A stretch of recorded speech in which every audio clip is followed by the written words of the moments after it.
Okay? Start, Brother Breezy.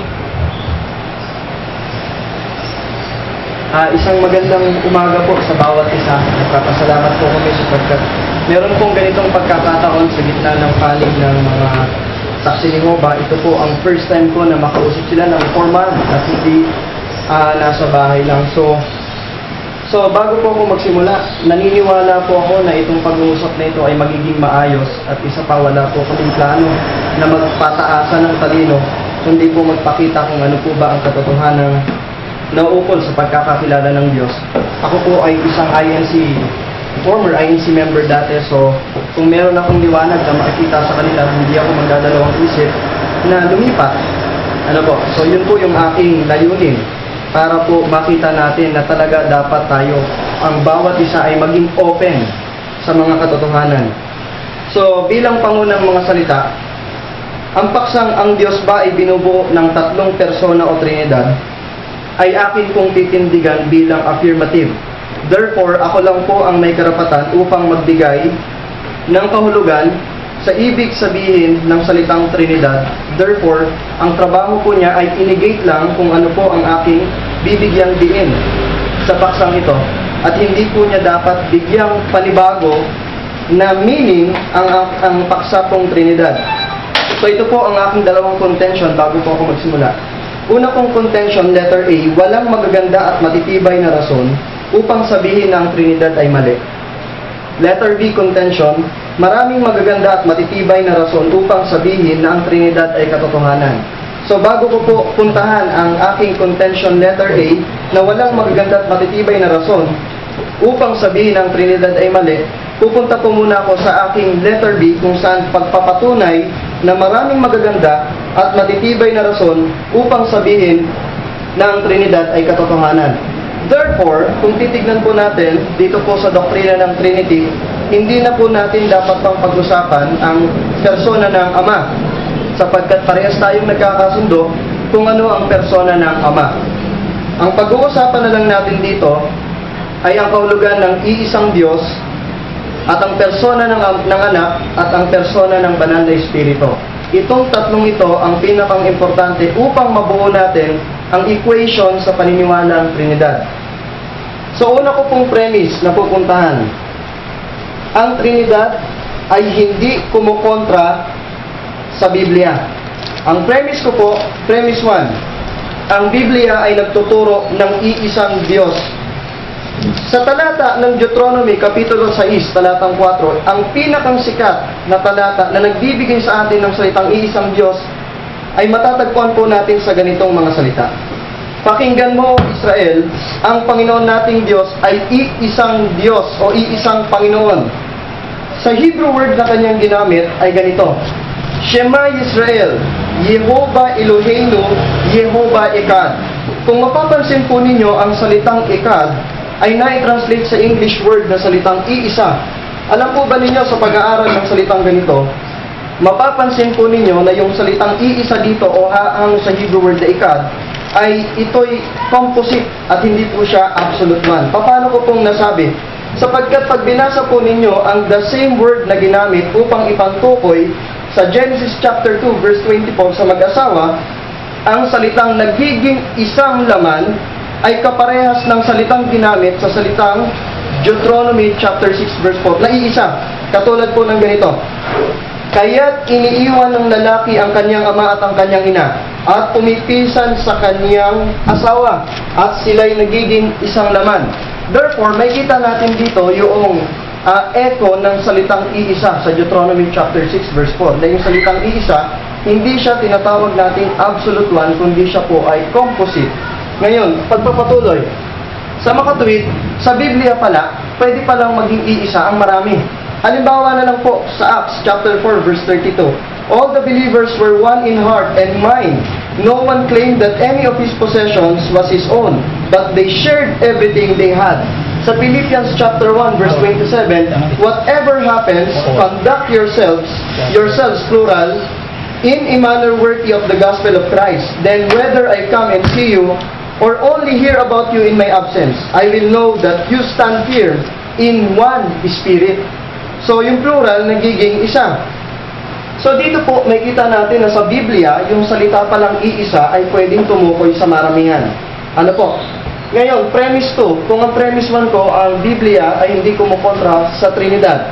Premise 2, ang paniniwalang Trinidad ay hindi paniniwala sa tatlong Diyos o maraming Diyos, kundi paniniwala sa iisang Diyos na tunay. Bilang paglilinaw, ang Trinity po ay against sa paniniwalang tritheism. Ibig sabihin po ng tritheism, trio and theism, trigods, against ang Trinity sa ganitong paniniwala, at lalong-lalo na against ang Trinity sa paniniwala na maramihang Diyos o polytheism. Halimbawa po, kami po ay naniniwala na ang salitang Trinidad ay hindi mababasa sa Biblia. Pero porke ba hindi mababasa sa Biblia ay wala na ang konsepto nito sa Biblia? Hindi po. Halimbawa po, dahil po sa paintulutan po ninyo ako na gamitin ang nangangatwiran mula sa kasulatan. Page 257 to 258. Ang nakasulat dito, sa pamamagitan ng kayusan o kayusan organisasyon ni Jehovah dahil sa personal nilang pagpapasya, sila'y naakit sa kanyang makalupang organisasyon. Wala sa Biblia ang salitang makalupang organisasyon, pero naniniwala sila na ito'y tinuturo ng Biblia. Therefore, the same with our interpretation, wala tayong mababasang word for word na Biblia, pero it doesn't mean na ang Trinidad ay mali na po. Ngayon, sa pagpapatuloy, ang paniniwalang Trinity ay sinasangayunan ng Biblia at paniniwala po ito na mayroong isang Diyos na tunay na mayroong tatlong persona. Bantayan niyo po yung mga salita. Tatlong persona na isang Diyos. Hindi po kami nagtuturo na tatlong Diyos o maraming Diyos. According po sa aming fundamental belief, page 23, chapter 2, there is one God, Father, Son, and Holy Spirit, a unity of three co-eternal persons. God is immortal, all-powerful, all-knowing, above all and ever present. Conclusion, therefore, ang aking first premise, ang katuruang Trinidad ay sinasang-ayunan ng Biblia. Madalas sabihin ng Biblia na mayroong isang Diyos, at ayon sa ating pag-aaral ay hindi porke sinabing isang Diyos ay absolute one na ang tinutukoy na persona. Ito ay pwedeng tumukoy sa maramihang persona. Pero ayon sa mga binigay na detalye ng banal na kasulatan, ang Ama ay Diyos, ang Anak ay Diyos, ang Banal na Espiritu ay Diyos. Pag sinabi ko pong Diyos, I'm talking about with their nature, with their essence. Ano po? Kaya po, kung titignan natin, hindi ko po binabanggit na mayroong tatlong Diyos. Ito bang tatlong ito ay isa? Pag binasa po ninyo ang Matthew chapter 28 verse 19, go then and make disciples of all the nations, baptizing them in the name of the Father and of the Son and of the Holy Spirit. Pansinin po ninyo ang salitang into the name. That is singular. Into the name. Hindi niyo po pwedeng ipantay ang Ama at Anak, ang Anak at ang Holy Spirit sa pangalan ng Ama, technically, ayon sa kultura ng mga Hudyo. Pero dahil ginamit ng ating Panginoon ang mga ito upang ipantay sa technical na pagsulat, may kita po natin na ito pong salitang ito ay nangangahulugang sila po ay nagkakapantay-pantay. Therefore, ang Trinidad ay hindi kumukontra sa katuruan ng Biblia. Second premise ko po, ang persona ng Panginoong Hesus. Premise 1, ang Diyos ay walang pinagmulan, hindi nilalang, kundi manlalalang at karapat-dapat tumanggap lamang ng pagsamba. Premise 2, ang ating Panginoong Hesus ay walang pinagmulan, hindi nilalang at tumatanggap ng pagsamba sa makatuwid. Ang ating Panginoong Hesus ay Diyos ayon sa premise 1 at premise 2 at dahil dito siya ay kapantay ng Diyos. Puntahan po natin ang premise 1 na ang Diyos ay walang pinagmulan, hindi nilalang at karapat-dapat tumanggap lamang ng pagsamba. Pag binasa po ninyo ang chapter 90 verse 2 ng Psalms, ganito po ang mabasa ninyo. Bago nilikha ang mga bundok o bago mo nilikha ang lupa at ang sanlibutan, ikaw ay Diyos mula sa walang hanggan, mula sa walang hanggan hanggang sa walang hanggan. Papansin po ninyo yung salitang eternal. Kung titignan po ninyo, ayon din sa Isaiah, sa Psalm chapter 93 verse 2, may kita po ninyo dito, ang trono mo'y natatag doong una, ikaw ay mula sa walang pasimula. Ginagamit po yung salitang walang hanggan. Sa Hebrew word po ay olam. Pag ginamit po ninyo itong mga salitang ito, mapapansin po ninyo sa Isaiah chapter 44 verse 6 ang ganitong mga salita.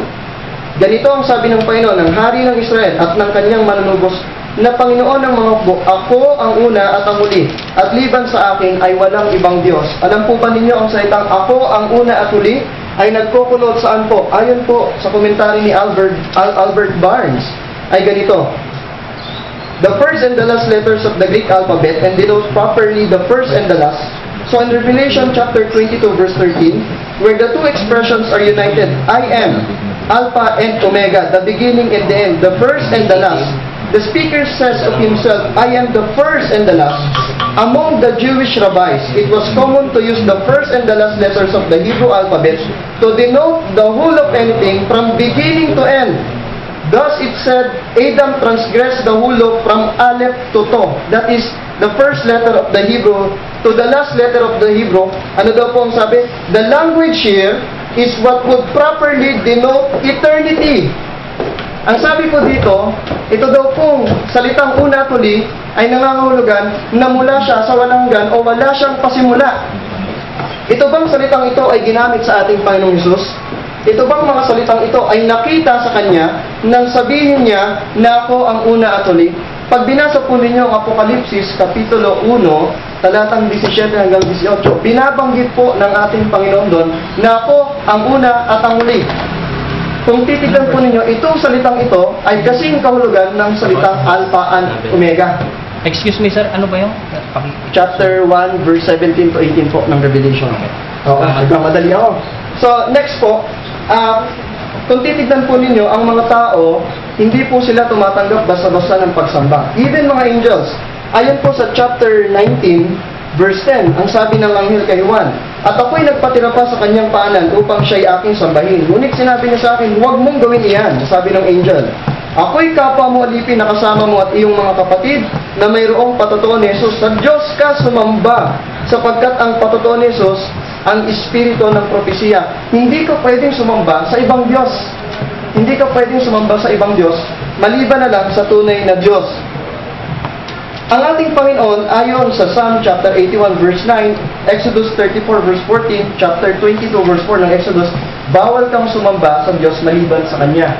Therefore, kung sasamba tayo sa hindi tunay na Diyos, therefore nagkakasala tayo. Nakitaan ba si Kristo ng tinatawag po nating pagsamba? Ayon po sa mga talata ng Biblia, ang ating Panginoon po ay nakitaan ng pagsamba. Ayon po sa chapter 9 verse 18. Ito po ang example. While he spake these things unto them, behold, there came a certain ruler and worshipped him, saying, My daughter is even now dead, but come and lay thy hand upon her, and she shall live. Matthew 8, chapter 8, verse 2. And behold, there came a leper and worshipped him. So may kita natin dito na yung ating Panginoon, siya'y sinamba. Kung ang ating Panginoon ay wala siyang divine nature, or hindi siya Diyos, therefore dapat, sabi ng ating Panginoon, wag mo akong sambahin, sapagkat ako ay mababang Diyos lang. Ako'y anghel lang. Pero hindi pwede, kasi kahit anghel, bawal daw kong sambahin. So, balikan po natin yung nasa itaas, yung aking salitang Alpha and Omega. According po, dito po sa chapter 5, verse 2 ng Mikas, ganito po ang pagkakabanggit.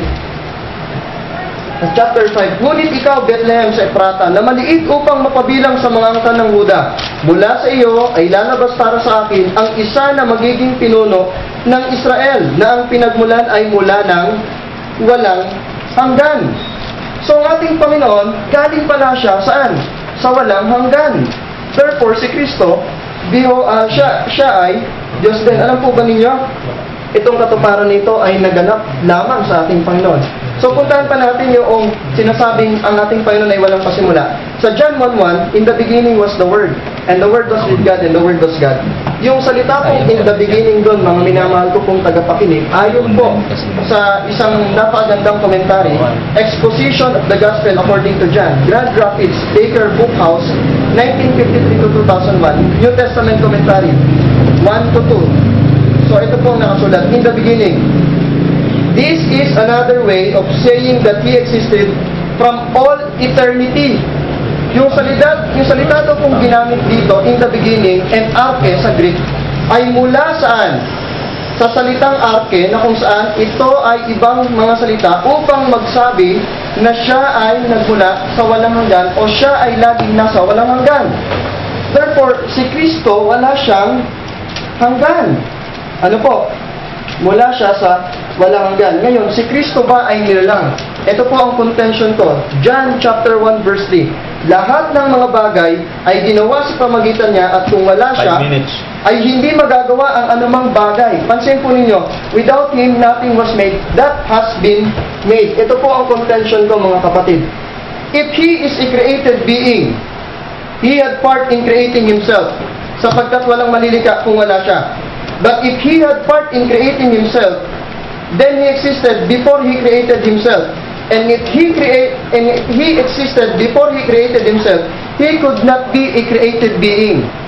Malinaw po yun. Sa Colossians chapter 1 verse 16, sapagkat sa pamamagitan niya, nilalang ang lahat ng mga bagay. Therefore, kung si Kristo ay created being, hindi pwedeng maglalang kung wala si Kristo. Therefore, kailangan si Kristo para magkaroon ng mga nilikha. Pupunta na po ako agad doon sa premise 3 o sa aking conclusion. Ang ating Panginoong Jesus, ayon sa premise 1 at premise 2, ay tunay na Diyos at dahil dito, siya'y kapantay ng Ama. Pansin po ninyo sa John 1:1, sa simula ay salita at ang salita ay kasama ng Diyos at ang salita ay Diyos. Sa John chapter 20 verse 28, sumagot si Tomas at sinabi sa kanya, Panginoon ko at Diyos ko. Kung nagkamali si Tomas na binanggit niyang Diyos ko, si Kristo, dapat kinorek ni Kristo si Tomas para sabihin, hindi ako tunay na Diyos o hindi ako Diyos upang banggitin mong tunay o kapantay ng Ama na Diyos. Ano po? Sumunod, sa 2 Peter chapter 1 verse 1. Chapter 1 verse 1. Si Simon Pedro, alipin at apostol ni Kristo, sa mga tumanggap ng mahalagang pananampalataya na gaya ng sa amin sa pamamagitan ng katwiran ng ating Diyos at tagapagligtas na si Jesucristo. Tagapagligtas at Diyos na si Jesucristo. Romans chapter 9 verse 5. Sa kanila ang mga patriarka at sa kanila nagmula ang Kristo ayon sa laman na siyang nangingibabaw sa lahat, Diyos na maluwalhati magpakilanman. Amen. So dito po, may kita po natin ng ating Panginoon ay tunay na Diyos at dahil dito, siya'y kapantay ng Ama. Kaya nga po, mababasa natin na sinabi po sa John chapter 10 verse 30, Ako at ang Ama ay iisa. At muling dumampot ng bato ang mga Hudyo upang siya'y batuin. Meron tayong mababasa mamaya na my Father is greater than I am. Ang dapat nating bantayan, ito po ay katungkulan at hindi po ito ang kalikasan. Halimbawa, kapag ako ba inutusan ng aking papa na bumili ng suka, nagiging mababa ba yung aking pagkatao?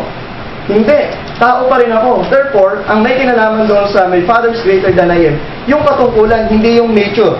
So, punta po tayo sa mga sumunod pa. And last contention ko, ang persona ng Banal na Espiritu, premise 1, ang Banal na Espiritu ay isang persona, premise 2, ang Banal na Espiritu ay walang hanggan at hindi nilang. Sa makatuwid, ang Banal na Espiritu ay Diyos at dahil dito, siya'y kapantay ng Diyos Ama.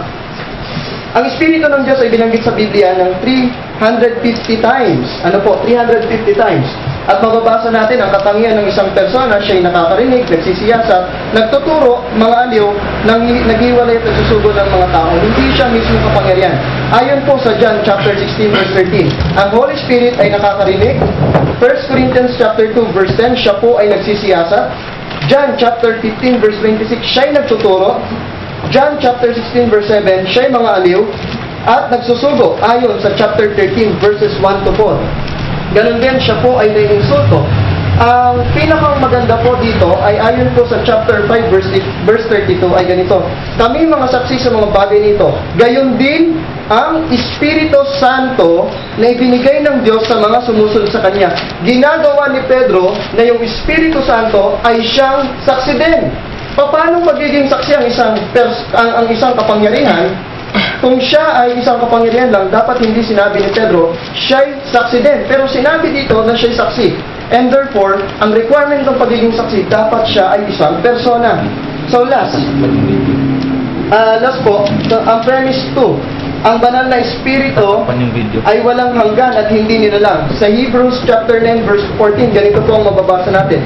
Gaano pa kaya ang dugo ni Kristo na sa pamagitan ng walang hanggang Espiritu? Yung salita pong walang hanggang dito ay hango sa Griegong salitang aionios, denoting na ito ay from all eternity.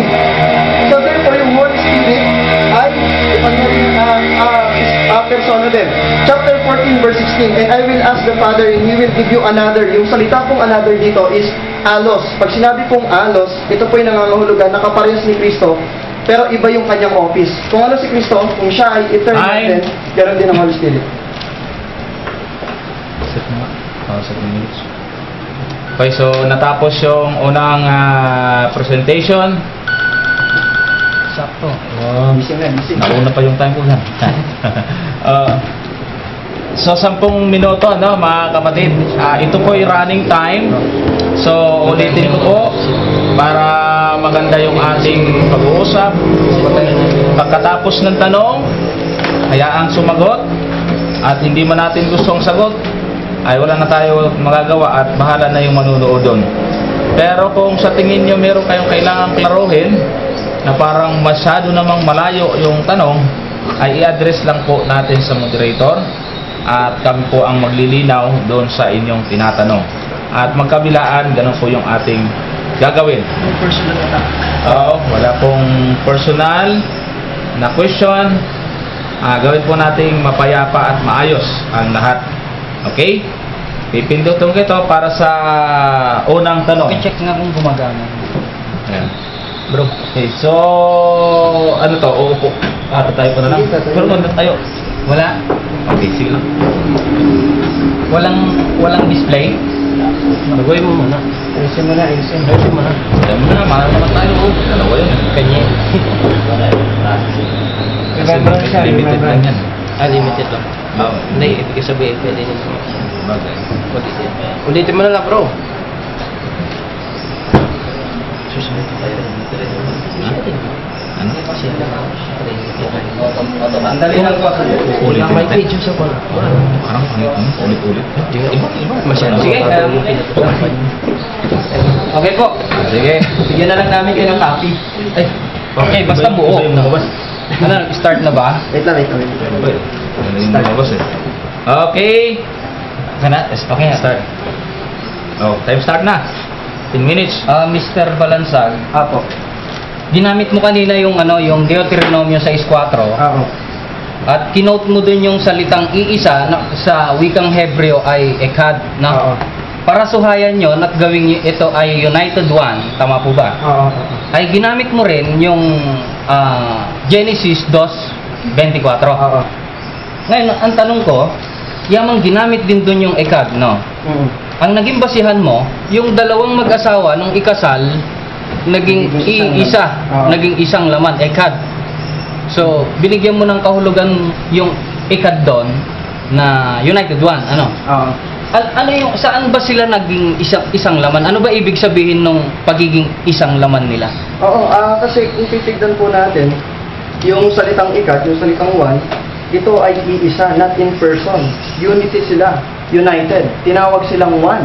The same, nung ginamit ko, sa Deuteronomy chapter 6 verse 4, ng Diyos, bagamat sinabing iisa, katulad ng mag-asawa, hindi sila iisang persona. That's why sinabi ko, hindi siya absolute one, kundi siya ay compound or composite. Okay po. Same in nature po. Mr. Sidani, ang tanong ko po, kung ano yung kahulugan nung pagiging isang laman na? Oo, Si Dane ba? Si Dane ang pronunciation ko. Si Dane, sorry ha. Ang tanong ko, ano ang ibig sabihin nung makasal sila, sila ay naging isang laman? Sa panong paraan sila naging isang laman? Ano ang ibig sabihin nun? Oo, same in nature po yun. Same in nature. Not in person, Okay. but in nature. Salamat po. Oo. Ang pangalawa kong tanong, nung ikasal sila, naging isa sila, at isang laman sila, Oo. same in nature kamo, Oo. as in human being, ganun ba? Oo. Okay. Nung hindi pa sila ikasal, ano ba ang nature nila? Actually kasi, policy of silence yan. Ang sasagot ko dyan, ang ginamit kong talata ay noong sila'y naging isa, hindi yung sila'y hindi pa nagiging isa. So doon mo ko tatanungin dapat. Hindi, kasi po, kaya sila naging isang laman dahil kinasal na sila, tama ba? Oo. Okay. Nung hindi pa sila ikasal, ano ang nature nila? Tao. Tao. Ito, sasagutin ko, walang binabanggit doon sa kung ano ang nature talaga nila before silang ikasal. Kasi kung titignan natin, nung nilang si Eve and Adam, so kinasal agad sila. Okay. Di ba? So, ganito, ginamit ko yon para sabihin na hindi lang pag sinabing iisa, hindi yung absolute one, kundi compound or composite po yung ginamit. Parang, okay. Parang lumalabas. Sabi mo, wala namang binanggit doon kung anong nature sila. Ibig sabihin, duda ka kung ang nature nila ay tao. Ganun ba? Ay, sinabi ko po sa inyo na yung sabi ko, yung nature nila tao. Yun po Okay. yung sagot ko. Okay. Nung hindi pa sila kasal, ang nature nila, tao. Tamo. Nung ikasal na sila, naging isang laman, yung pagiging isang laman nila, nagiging isang nature sila ulit, tao na naman. Ano ang naging punto ron? United yun, yung salita kong one, katulad ng binanggit ko kanina, actually yung binanggit kong one ay hindi po siya absolute, kundi composite. Yun po yung pinatutunayan ko. Ngayon, ang topic po natin patungkol doon sa ikaisa ng Diyos. Ang ginamit ko po bilang patunay na sa Biblia, pag sinabing isa, hindi lang siya absolute one, kundi composite, ginamit ko po yung mag-asawa. Pero wag niyo po akong tanongin doon sa Okay, mag-asawa. so malinaw na, ano? Malinaw na sa akin. Okay, malinaw na sa akin. Susunod na tanong, mamaya babalikan ko po yun. Ginamit mo rin yung, yung Act 4:32, Opo. para suhayan yung salitang isa, ekad, sa Deuteronomio 6:4. Yung ginamit na, ang pagkakasabi kasi sa gawa, 4:32, yung mananampalataya, nagkaisa. So yung word na nagkaisa na ginamit sa Greek, katumbas ba noong ikad doon sa Deuteronomio 6:4 para sabihin mo na pareho yon, na united one pareho. Okay, maganda po. Okay, yun ang tanong ko. Yung bang sige. Actually po kasi ang Greek, marami po siyang language. For example, sa Hebrew 10,000 10,000 languages, katumbas sa Greek is 200,000. Sandali lang po. Ito pa. Ang tinatanong ko sa gawa, ano yung ginamit doon na word? Sa gawa lang doon ka lang kasi doon lang kita tinatanong eh. Opo. Sa gawa, sa chapter 4 doon lang po kita tinatanong. Mauubos po yung oras ko eh. Ano pa ang ginamit na nagkaisa doon sa gawa? Para sabihin mo na yung ekad, united one, doon sa gawa, united one doon. Ano ang word na ginamit doon? Okay, ito ganito. Ang word ba na ginamit doon? Neuter form, masculine form, o feminine form? Okay, sagutin mo yun. So, yun na yung tanong nyo. Yun na yun. Yun na, nalipat yung tanong niya. So, ano yung term? Kasi pinagparehas niya yung ekad doon sa nagkakaisa, doon sa 4:32. Kaya tatanungin ko siya ngayon kung yun bang ginamit doon sa gawa na nagkakaisa. Sa Greek ba ang ginamit doon neuter, feminine, or masculine? Anong gender? Ang ginamit ko dito is Mia. Okay, ano yan? Oo, Mia, kung titignan natin dito sa translation ninyo, ito ay neuter. Pero hindi na Okay, nasagot mo na. Ngayon, ang susunod kong tanong, pagka ba yung ekad sinisipi at ginagamit sa Greek, Mia rin ba ang ginagamit? Meron, katulad po ng binanggit ko kanina sa Hebrew, may katumbas siya na maraming languages. For example, Eis, Mia, at saka yung binabanggit na iba pang mga salita. Tatlo yon. So, yung ginamit sa gawa, 4:32, hindi ka pareho nung ikad kasi Eis ang ginagamit doon eh, sa Greek eh. Pagdating sa gawa na pinagparehas mo, hindi talaga sila pareho. Okay, explain ko. Hindi po talaga magkaparehas yun. Okay. Kasi Greek, eto po, hindi magkaparehas yung salitang ginamit. Pero yung meaning, magkaparehas. Ginamit ko po ang 4:32 para sabihin na sa Biblia, ang isa pwedeng marami at nagkakaisa. So, isa pa rin yun. Kung pareho, bakit hindi Hies ang ginamit doon? Eis. Bakit hindi Eis? Para maging consistent doon sa pakahulugan mo doon sa Deuteronomio. Oo, kasi wala namang problema dun sa pagkakabanggit. Kasi yung essence pa rin niya, kinoconsider na all the believers were one in heart. Yung believers plural, then one in heart. Okay. Doon ba sa Deuteronomio, katulad din ng they are one kamo, di ba? In heart kamo. May binanggit ba doon sa Deuteronomio na Jehovah our God are one? Jehovah or is one? Is one, wala namang problema is one. So, malaki ang pagkakaiba. Okay, next question. Malaki ang pagkakaiba, kaibigan. Okay, sige. Mamaya yung comment. Tanong muna. Ginamit mo ang Next question, sayang ng oras ko. NRK. NRK. Ayon sa scholar na binasa mo, NRK, ang meaning nito, walang pasimula. Okay. Pag Biblia ang pagbabasihan natin at hindi yung scholar na pinagsipian mo. Ganun ba ang kahulugan? Oo, kasi kung Okay, magbigay ka ng halimbawa na ginamit ang NRK Oo, sige. na walang pasimula. Okay. Bukod sa John 1:1. Okay. Sagot. Yung salitang arke, ginamit siya sa Griego pong salita ito na in the beginning. Wala siyang definite or absolute time. The same na ginamit sa Genesis chapter 1 verse 1 na Bereshit. Ang ibig ipakahulugan ay arke sa Greek. Paano mo? Sa Greek po, sa Greek. Kasi, teka muna. Sabi mo, yung NRK, dito sa Greek, no? NRK, sabi ng scholar na pinagkatiwalaan mo, walang hanggan. Ngayon, gumamit ka sa Greek din na pag NRK, walang hanggan.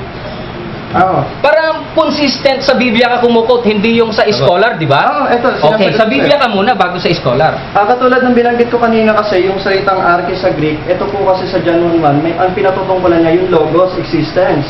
So, eternity ito. Nga eternity past. Katulad din yung Genesis chapter 1 verse 1, na in the beginning, God created heavens and earth. Yung salitadong beginning ay hango sa Hebrewong salitang Bereshit.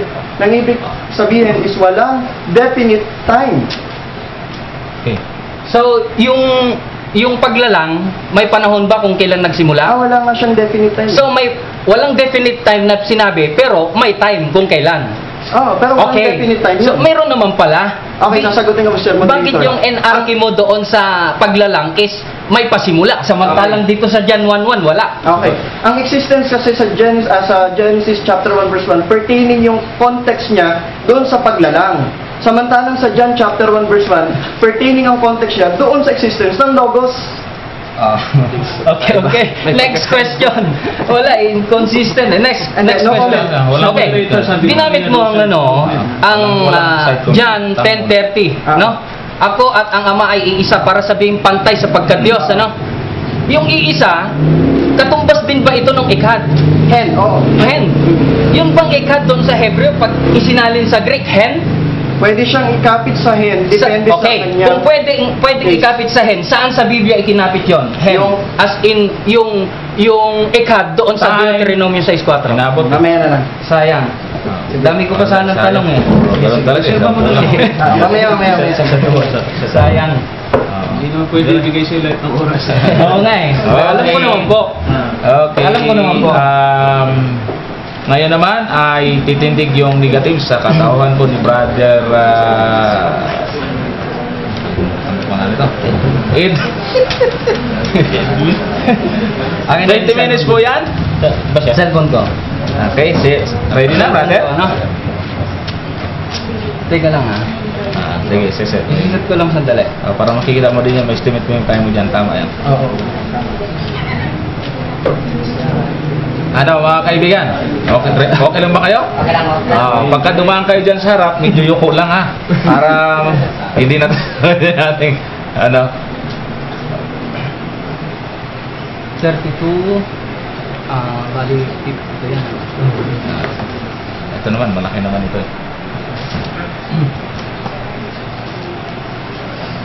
Okay. Sige. Hindi, akin ang pasisimulan, ano? Start. Matak na. Ako naman ang magsasalita. Magandang umaga po sa inyong lahat, mga kaibigan na SDA na narito. Okay lang po ba na nakaupo ako? Pwede rin. Mga ngalay ako, lalo akong tatangkas. Ay, tumatakbo yun. Ganon din sa aking kausap na mga SDA na kinakatawan ni Mr. Sidane Balansag. No? Ang totoo niyan, wala po akong ginawang outline sa topic namin. Kaya ang gagawin ko, kung ano yung mga ginamit niya, yun na rin ang gagamitin ko. Unang-una, para patunayan niya na mayroong isang Diyos na 3 persona, ang ginamit niyang batayan, Deuteronomy 6:4. At binigyan niya ng kahulugan yung salitang Echad, iisa, bilang United One. No? United One. So, i-check natin kung talagang ang kahulugan ba ng Echad ay United One.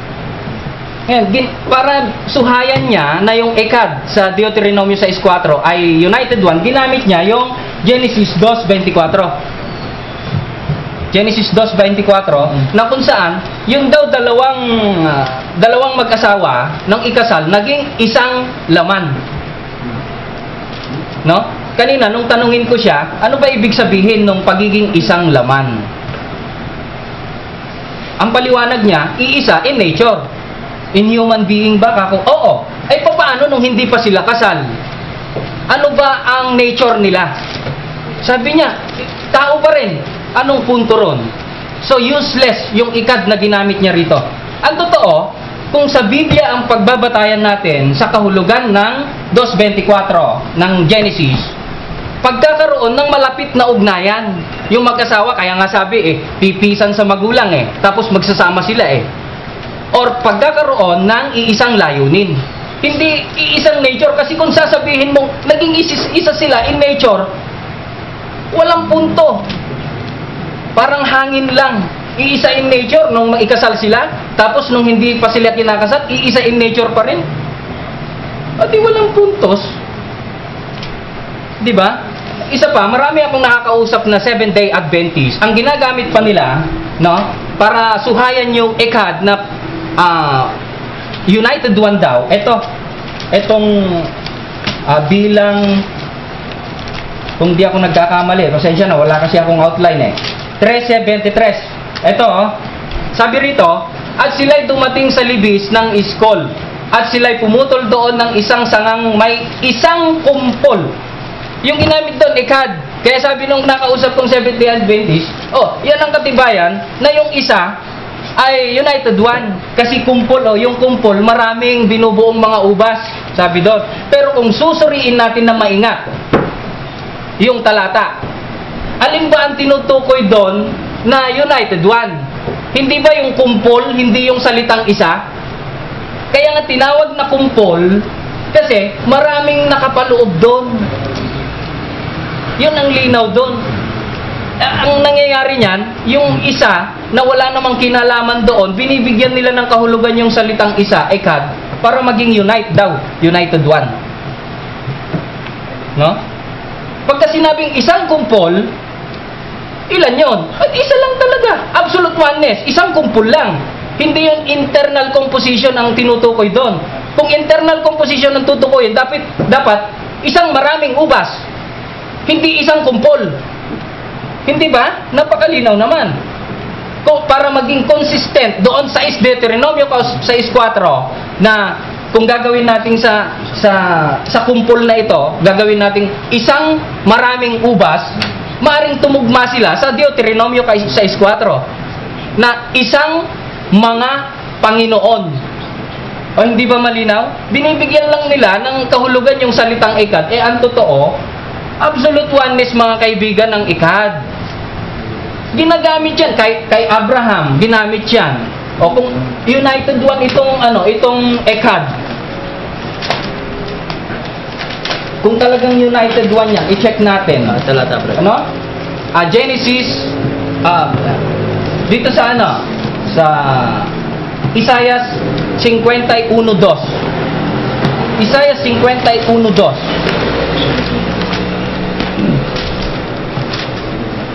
Ang sabi rito, tignan nyo, pakinggan nyo. Ikad ang ginamit dito, mga kaibigan na SDA. Kung kayo man ang baguhan, sana maging malinaw sa inyo ito. Ang sabi rito, tingnan ninyo si Abraham na inyong ama at si Sarah na nanganak sa inyo, sapagkat nang siya'y iisa, siya'y ekad. Kung gagayahin ko yung argumento nyo, ilan ba ang Abraham? Ilang persona ba ang Abraham? Payag ba kayo? Gawin kong dalawa yan, gawin kong tatlo? Check na aangal kayo. Pag ganyan, hindi po kayo papayag na ganon. At marami pang ibang ginamit, yung ginamitan ng salitang ekad na tumutukoy lang sa iisang individual. Kaya yung kung sino man yung scholar, yung ginagamit yung mga referensya from scholar na binibigyan ng meaning yung ekad, huwag muna kayo dun sa scholar. May advice ko, dito muna sa Biblia, bago kayo pumunta dun sa scholar para ampatayan nyo itong Biblia. Di ba? Yon. Ngayon, ginamit na naman niya kanina yung sabi ni ilang oras pa ako? Sabi ni Tomas, sabi ni Apostol Tomas, Panginoon ko at Diyos ko. Sige, sabihin na natin kay Jesus niya sinasabi yon, no? Kay Jesus niya sinasabi yon. Granted. Ngayon, dito po sa senaryong ito, na pinatutunayan nila, batayan nila na si Jesus daw ang Diyos dahil sa nagbulalas si Tomas na Panginoon ko at Diyos ko. Sa senaryong ito,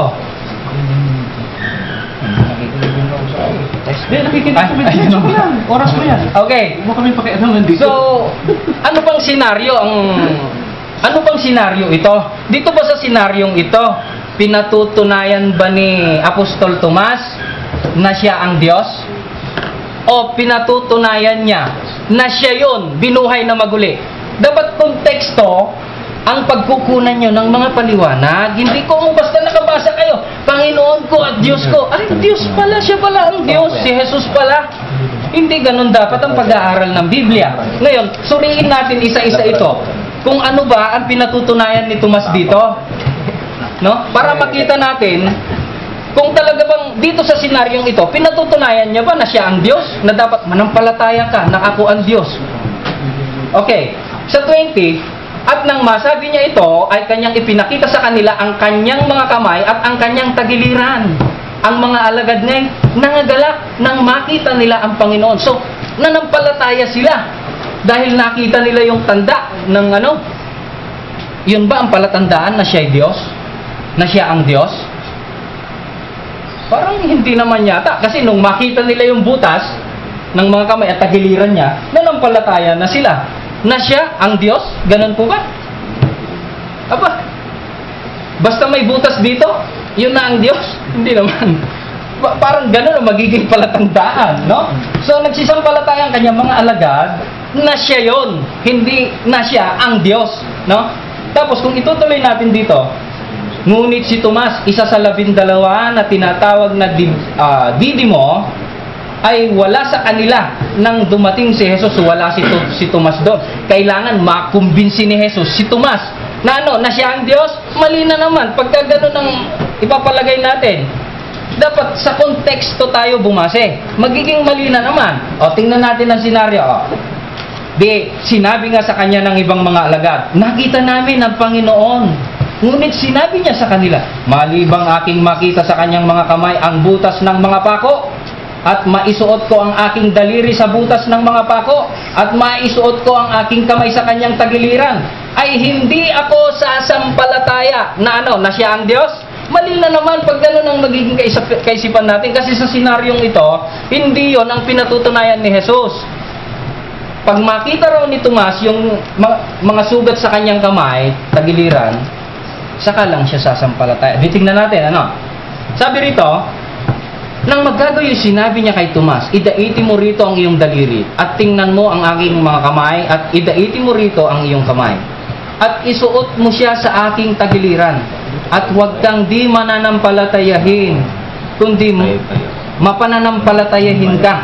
O, dinong nakita na ni Tomas, dinong makita na niya. Ano sabi ni Tomas? Sumagot si Tomas. At sa kanya'y sinabi, Panginoon ko at Diyos ko. Sa kanya'y sinabi. Tama naman, sinabi niya kay Jesus yun. So, ano ba nasa kaisipan ni Tomas? Nung sabihin niya kay Jesus, sa kanya'y sinabi kay Jesus, Panginoon ko at Diyos ko. Ano bang nasa isip ni Tomas na si Jesus yung ang Diyos, bagaman sa kanya sinasabi? Hindi. Kasi po, alam niya ang turo ng Kristo sa kanya. Kailanman hindi nagturo si Kristo kay Tomas o sa kanyang mga alagad, o kayo, tandaan nyo to, ako ang Diyos. Walang ganun. Ako ang Diyos. No?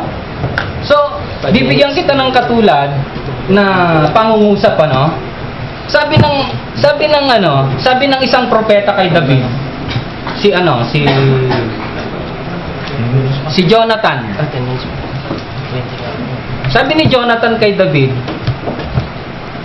Panginoong Jehova. Kung sasabi, tutularan ko yung argumento nyo, si David pala, siya yung Panginoong Jehova. Papayag ba kayo? Saan talata yun? Okay. Basahin natin, Unang Samuel, chapter 20, verse 12. 30 verse 12 po. Okay. Chapter 20, verse 12. Okay, tignan natin, tutularan natin yung argumento nyo kung lalapat ba sa kung ano talaga ang itinuturo ng Biblia. Sabi ni Tomas kay Jesus, Panginoon ko at Diyos ko. Ba, siya na pala ang Diyos? Hindi naman. Sabi rito, and Jonathan said unto David, Jehovah the God of Israel. Payag ba kayo? Si David, siya si Jehovah? Ha? Payag ba kayo? Check na hindi. Ha? Sinabi ni David, sinabi ni Jonathan kay David, Jehovah, the God of Israel. Ay nako, magugulo ang utak natin pagka ganyan. Kaya dapat sa konteksto po tayo magbase. No? Huwag lamang po doon sa partikular na talata na nababasa natin. Ayun, so naging malinaw ito. Para sa aming mga saksi ni Jehovah, malinaw ito. Malinaw ito sa amin. Kasi hindi naman sa senaryo, hindi naman pinatutunayan ni Tomas na siya ang Diyos eh. Sa katunayan nga, ang tinutukoy ni Jesus na dapat sampalatayanan ng mga alagad niya, nandun din sa konteksto, conclusion ni Juan. Ano sabi niya? Ngunit ang mga ito'y nangasulat upang kayo'y magsisampalataya na si Jesus ay ang Kristo, ang anak ng Diyos. Ayun naman pala, dapat kang sampalataya na siya yon, yung binuhay na yon, siya yung Kristo, hindi yung siya ang Diyos. Ano po? Hindi naman po ako masyadong maingay. Hindi lang, okay lang. Oo, okay lang ba? Kasi medyo... Maganda nga Wala tayong mic eh. Okay. May oras pa ba ako, Brad? Meron pa. Ilang Ano yan? minuto pa po? 7 minuto pa eh. 7. Matagal pa. Naroon yan. Okay, punta naman tayo sa ginamit niyang talata. Ginamit niya ulit yung chapter 10 verse 30 ng John para ang conclusion niya kanina, pantay sa pagka-Diyos. Yun ba ang itinuturo ng konteksto na naman tayo? Suriin natin ang konteksto. Kung ito ba ang itinuturo ng konteksto. Ang totoo niyan, napag-usapan na namin ito ni Richard Thompson noon eh. No? Ito rin ang ginamit niya. So kung ano man yung paliwanag ko sa kanya noon, yun din ang sasabihin ko sa iyo ngayon. No? Okay. Ang sabi rito, no? 10:30. Ang sabi ko rito, umpisahan natin sa 27, no? Kung uumpisahan natin sa 27, malinaw po na hindi pagkakaisang Diyos na pantay ang tinutukoy dito ni Jesus, kung kaya nasabi niya, ako at ang Ama ay iisa. Ano pa ang paliwanag ng konteksto? Sabi niya rito, sa 27, dinirinig ng aking mga tupang aking tinig at sila'y aking nakikilala at sila'y nagsisisunod sa akin. At sila'y binibigyan ko ng walang hanggang buhay at kailan may hindi sila malilipol at hindi sila aagawing sino man sa aking kamay. Pansinin niyo po yon. Hindi sila maaagaw nino man sa aking kamay. Tuloy natin. Ang aking Ama na sa kanila ay nagbigay sa akin ay lalong dakila kaysa lahat. At hindi sila maaagaw ni numan sa kamay ng Ama. Napansin nyo?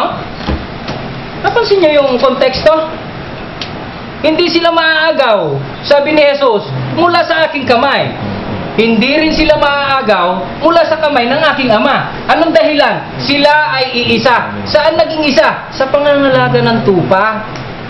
Kasi yung tupa, ibinigay niya kay Jesus, o pangalagaan mo yan. Pero, ang kinalabasan nun, dalawa silang nangangalaga. Doon sila nagiging isa.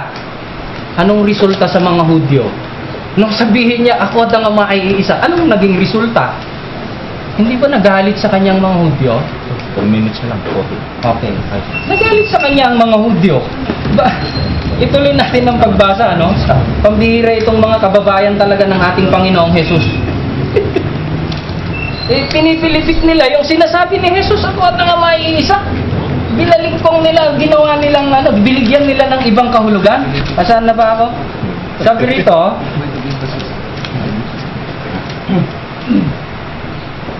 wala ako Yes, Ayan, okay.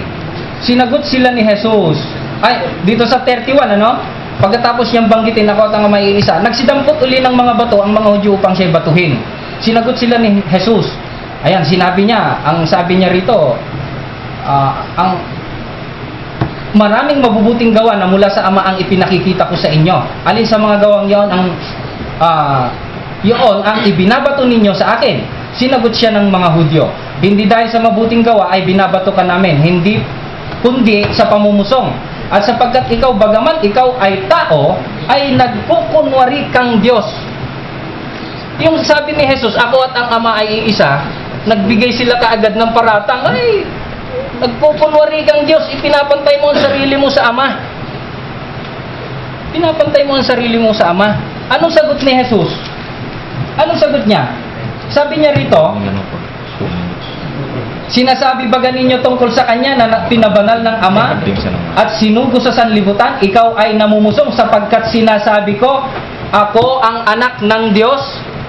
Yun ang pinatututuhanan niya sa mga kababayan niyang Hudyo. Ako ang anak ng Diyos. Ngayon sinasabi, nagkikipantay ka sa Diyos. Anong sagot ni Jesus? Pagka sinasabi niyang, ako'y anak ng Diyos, siya ang aking Ama. No, ilang minuto pa, Brad? Dalawa na lang. 2 minutes. Okay. Okay, sabi rito, maliwanag, ano?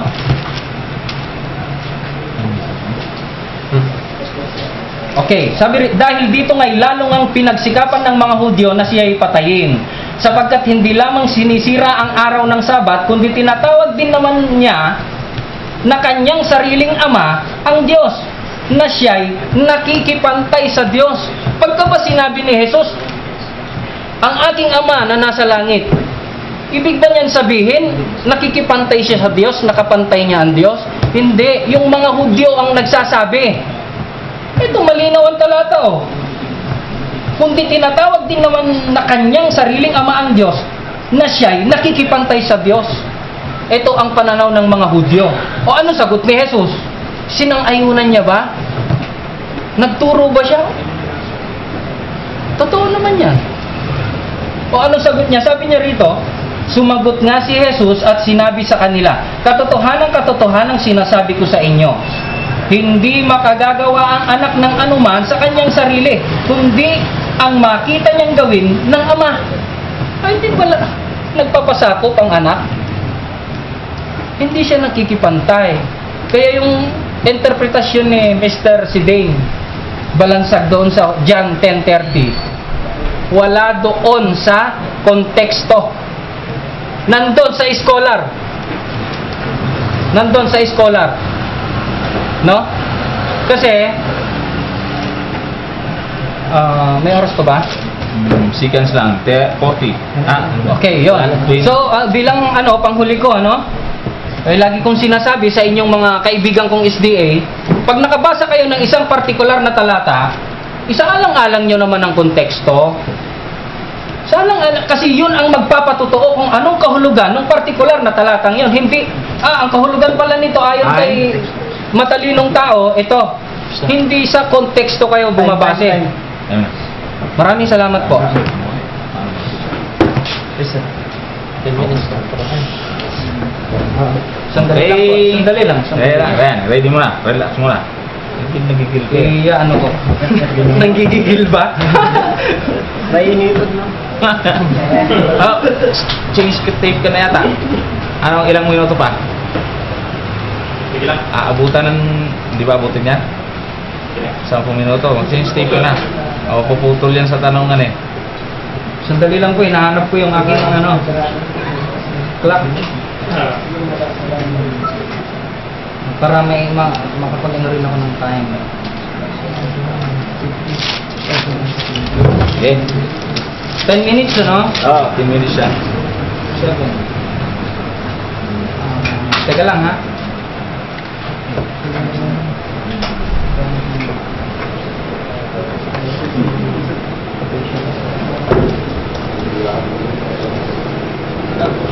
Okay. Yun na? Okay na. Dap. Okay, start. Nawala. Wala? Saan ba yan? Ayun. Okay. Question ko sa'yo, sabi mo kanina yung salitang isa, composite, or ICAD. Saan mo kinuha yung meaning nun? Sa Biblia ba o sa diksyonaryo? Sa konteksto mismo, sa ipinahihiwatig mismo ng saan talata, yan? malinaw. O halimbawa, Salitang ICAD, okay. Sa Deuteronomio 4, dinggin mo o Israel, ang Panginoon nating Diyos ay iisang Panginoon. Ngayon kung unite yon, ang sasabihin doon, dinggin mo o Israel, ang Panginoon nating Diyos ay ay iisang mga Panginoon. Okay, ano bang ginamit mo? English grammar or Hebrew language? Ano bang ginamit mo? English grammar or Hebrew language? Tagalog ang binasa ko eh. So, yung tanong ko ba sa'yo, Tagalog or Hebrew? Ha? Tagalog or Hebrew? Yung tanong ko sa'yo, Tagalog or Hebrew? Ginamit ko. Yung ICAD, Tagalog ba yun o Hebrew? Ano yun? Hebrew yun. Oo, bakit Tagalog ginamit mo? Di kahit sa Hebrew natin gamitin. Sige, basa ako. Ay, wala pala. Bro, tingnan mo dyan sa ano mo. Sige, next question. Sige na, gamitin natin ng Hebrew. Ang sabi mo kanina, yung kumpol binubuo ng maraming ubas. Total ka ba na yung kumpol ay binubuo ng maraming ubas? Oo naman, kaya nga sinabing kumpul eh. So, pwede yung kumpol, iisa lang yung kumpol pero maraming ubas. Ha? Iisa lang yung kumpol pero maraming ubas. Hindi. Oo, ganito. Okay. Ang iisa doon, Next yung question. kumpol, no? Hindi yung maraming ubas ha. Kasi kung yung maraming ubas ang iisa, Pero ang sasabihin, pero iisa yung iisang kumpol. maraming ubas. Pero isa yung kumpol, maraming ubas. Kaya sinabing maraming ubas kasi kumpol nga eh. Okay, next question. Kumpol nga eh. Meron ba Isa lang. Meron ba kaming sinabi na si Kristo ang Diyos? O ang sinabi ko ay si Kristo ay Diyos? Kung hindi ko nabantayan yung ano mo kanina, So, wala- sandali. Pero, ang karaniwang nakakausap ko na Seventh-day Adventist, Okay. si Kristo ang Diyos. Pero nasan yung 7-day Adventist na yun? Nandito? O wala? Wala rin. Okay, so paano ko ginagamit? Next question. Si Kristo ba ay Diyos? Ay Para sa Diyos? inyo, ay Oo Diyos? naman. So, capital letter D or small letter D? Kung small man yan o capital, walang Basta problema Diyos sa amin yun. Diyos pa din siya. Oo naman, isang Diyos Okay, yan. so bakit doon sa Isaiah chapter 9 verse 6, capital letter G? Sa John 1:1, small letter G. Sa John 20 verse 28, capital letter G ulit. Ano ba talaga? Gaya nga ng sabi ko sa'yo, walang problema sa amin yan kung capital man o small. Kung gusto mo, di gawin, So, ibig sabihin i-suggest ko sa Watchtower, gawin namin big letter D. So, ibig sabihin pag capital, kapantay siya ng Ama. Hindi naman. Hindi doon bumabase. Kasi, ano yung pinagbabasihan? ha? Ano yung pinagbabasihan? Sa Biblia, makikita mo naman, Okay, di ba? question, Kung sa'yo. mapag-aaralan natin. Against ka ba sa mga paggamit ng scholar? Kung minsan, against kami. Oo. Kung hindi ka ayon sa Biblia. Biblia. So, pero- Lalo na kung Oo. Trinitarian So, scholar. pero hindi ka against. Ha? So, Trinitarian scholar. Oo. Bakit ito, Trinitarian scholar, hindi kayo against? Alin? Dito, dapat bang maniwala sa Trinidad? Puro Trinitarian scholar to, hindi kayo against. Paano? Sinisiping nga namin yan para patunayan kung ano ang sinasabi ng mga Trinitarian scholar. Kung totoo ba yan? Hindi yan namin yan sinasang-ayunan. Ano ka ba naman? Okay, next question muna, next question. Sa Genesis chapter 19 verse 20. Brad, Dito sa Brad, inyong check nga yung ano. sa Deuteronomy Wala na chapter yata eh, 19 verse 24, ilang Jehovah yung tinutukoy dito? Chapter 19 verse 24. Sa Genesis, Itong ano nyo. tingnan natin ha. Translation nyo. Translation natin. Bro. Pwedeng basahin ko na lang kasama Mr. Moderator 19 Basahin mo, tumataboran. Ano yan? Nang magkagayon ay nagpaulan si Jehovah ng asupre at apoy mula kay Jehovah mula sa langit sa Sodoma at Gomora. Ilan Jehovah to? Ha? Dalawa ang nabasa mo. Oh. Pero pagka babasa rin ako, dalawang individual, sasabihin mo bang dalawa rin? Dito tanong ko. Isa Ilang na lang eh. Jehovah? Isa lang. Kung isang Jehovah to, bakit walang kuwit or walang tuldok? Nagpaulan si Jehovah ng apoy at Oh. asupre mula kay Jehovah na sa langit. Oh. Ilan? Okay, sige. Translation nga. Pansamantala. Okay, pansamantala, sasang-ayunan kita. Ilan? So, magiging dalawa lang ang Jehovah sa'yo. O ilan? Hindi tinatanong. Hindi kaya ito nga eh. Pansamantala, no, aayunan ko siya pansamantala. Sige, dalawa. Dalawa daw. Pansamantala, dalawa, pero tutol ako diyan. Pansamantala. Ngayon, gawin mong tatlo ang Jehovah. Tutol ka dito. Tutol ka dito. Ano ang tututulan ko diyan? Sabi mo dalawa, pero tutol ka. Pansamantala nga, sabi ko, aayunan ko yan. Pansamantala dito. Sa translation mo, tutol ka sa translation mo. Hindi. Halimbawa, ang isang tao, Oo. kukuha ako ng pagkain ko Oo. sa aking lutuan. O dalawa yung akin, ibig sabihin dalawa ako? Hindi, ito tinatanong ko, tutol ka ba dito? Hindi yan yung tinatanong Hindi, ko. nga isa nga lang yan eh. Okay, Kaya okay, sinasang-ayunan kita pansamantala. Okay. Next Kuha question. ako Anong ibig ng sabihin? kanin ko sa aking. Dalawa ba ako? Next question, Mr. Moderator. Ano ba yan? Next question. Sino ang binabanggit na una at huli ayon sa Apokalipsis 1:17 hanggang 18? 1:17 hanggang 18. Yung Sino? una at ang huli, binanggit doon si Jesus na ako ang una at ang huli kasi ang dahilan, siya yung kauna-unahang tuwirang binuhay ng Diyos. Okay, eto question ko sa'yo. Kapag sinabi bang una at huli, nilalang ba? Depende sa konteksto. So, ibig sabihin, depende sa konteksto lang. Oo, bigyan kita ng Hindi. una at ang huli, Huwag hindi mo nila muna lang. akong bigyan, hindi kita tinatanong. So, ibig sabihin, pag sinabing una at huli, ibig sabihin nilalang. Depende nga sa konteksto. Itong binabasa next mo, question. Apokalipsis, nilalang to. O, babasahin ko, nilalang. May tanong siya, may tanong. Okay. Hindi ako. Okay. Next question. Ang sabi mo sa John 20:28, ang Diyos. Okay. Sinabi ba doon ni Tomas na Panginoon ko at ang Diyos ko? Ang sabi niya, Panginoon ko, Ha? Diyos ko. O hindi niya sinabing Panginoon ko Oo, at Panginoon ang ko, Diyos Diyos ko? ko. Wala siyang binanggit na ang Diyos ko. Oo. Bakit mo At- pinagdidiinan yun? Ay, di ba ginamit mo na Diyos si Jesus? Kaya niya sinabi, Wala. Diyos ko. So, saan mo nakita? Kahit sa mabasa namin na meron definite ang Diyos ko. Ang Diyos. Meron ba ako sinabi? Diyos ko at Panginoon ko. Yung ang Diyos ko. Di pareho lang yun. Wala nang pagkaiba yun. Saan mo kinuha Anong yung definite pagkaiba yun? article? Anong pagkaiba ng ang Diyos ko at Diyos ko? Okay, Mr. Moderator, ito question ko. Saan mo nakuha? Kakaiba. Saan mo nakuha ang definite article na salitang ang? So ang tanong ay saan mo nakuha yung definite article nga ang? Oo. Kasi Sinabi ko ba na- wala man daw siyang sinasabi. Sinabi ko ba na ang Diyos ko? Ang dami. So, may kinuha ka ba doon? Oo. Wala. Tanong ko sa'yo, may kinuha ka ba doon? Wala. Bumasi lang ako sa talata. Okay, next question ka na lang, next question. Saan talata yun? Na, Yung sinabi mo na ang Diyos ko. Binasi mo sa talata. Saan okay, talata? ganito. Kung pinalilitaw mo, no, nabanggit ko yung ang, okay, pwede kong bawiin, nagkamali ako. Kasi Okay. doon tayo sa Diyos ko. Okay, next Walang question. problema doon, Okay, no okay. question doon. Kahit alisin ko yung ang, pareho pa rin yun. Okay, next question po. So, aminado Pareho ka pa ng rin yun. Diyos Anong si Cristo. pagkakaiba niya? Sigurado ka ng Diyos si Kaya Cristo. patapusin mo na. Diyos si Jesus. Okay. Wala naman akong... Mighty God or Almighty God? Ha? Mighty God or Almighty God? Mighty God. Mighty God, hindi Almighty God. Walang, So, question ko sa'yo, walang sinabi na si Jesus, Almighty God. So, pag binanggit bang Mighty God, hindi na pwedeng tawaging Pag Almighty binanggit bang Mighty God, hindi na pwedeng tawaging Almighty God. God? Hindi na, Tanong sagot. Ha? Sagot. Kung si Jehovah, sa kanya lang kung dapat ikapit yun. Ano yan? Halimbawa, silang lahat, manager. Ang isa dyan, general manager. Pwede kong tawaging general manager, general lang, yung general manager. Pero sila, na mga manager, hindi ko sila pwedeng tawaging general manager, nakuha mo. So, saan mo mabasa sa Biblia yan?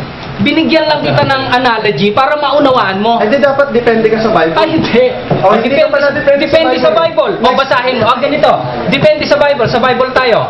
Sige, basa. O, wala akong mababasa nga Okay, na si next Jesus, question. Diyos na makapangyarihan sa lahat. Okay, Kaya nga hindi ako kukuha sa Biblia kasi wala ka namang mababasa na si Jesus, Diyos na makapangyarihan sa lahat. Okay, next question.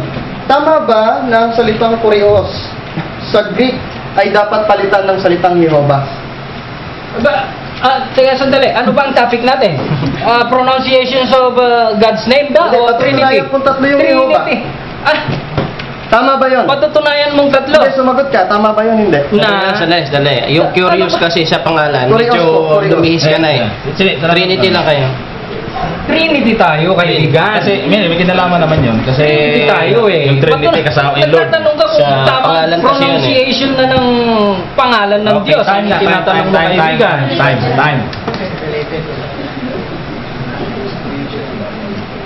Okay, ready? May na ba? Mga kapatid? Inom lang po ako. Okay lang naman. Kasi walang sound, walang mic, kaya tama. Mas maganda Brad, yun. okay ba yun? Stand mo na kapatid. Bali, Okay. yung 15 minutes yan ha. 15 minutes na rebuttal. Okay ka? Ready ka na? Okay. So, ano? Yan. Game na? Go! Nakita ko po, hindi, marami akong mga dalang referensya mula sa mga scholar na ang doktrina ng Trinity ay hindi maarok ng unawa ng tao. Malabo, at yung iba naman sinasabi nila, wala sa Biblia, pero hindi ko gagamitin yon.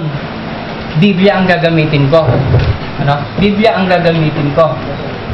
Saan ba ako mag-uumpisa? Binanggit niya kanina. Pinagpasihan niya yung para tukuyin na si Jesus kabahagi ng kadyusan. Binasa niya na si Jesus daw sinamba. So pagka ang isang persona sinasamba, tunay na Diyos daw yon. Sa Biblia ba, tama ba yon yung sinasabi niya? Hindi nga niya sinuri kung anong ibig sabihin ng pagsamba na ginamit doon sa ating Panginoong Jesus. Ano ba yung ginamit doon na salita? Ano? Ngayon, tunay na Diyos daw kapag ka sinasamba. Eto, binasa ko ito. Ano mga kaibigan, kahit kayo, mga Seventh-day Adventist, ano sa palagay nyo? Sinabi nitong kausap ko na kapag ka daw sinasamba, tunay na Diyos yan. Kumusta ito? Yung mga Hudyo, ipinasasamba doon sa sa kongregasyon ng Philadelphia. Tinanong ko siya, ito ba mga tunay na Diyos? Ito ba yung mga tunay na Diyos? Sabi niya, figurative kasi yan. Nung tanungin ko siya, anong basihan mo? Bakit naging figurative yan? Wala siyang maipakitang ebidensya. So, makikita natin na kapos ang pag-unawa nila sa salitang pagsamba. No? Kapos ang unawa nila sa salitang pagsamba. Ngayon, no? Sandali lang at titingnan ko yung aking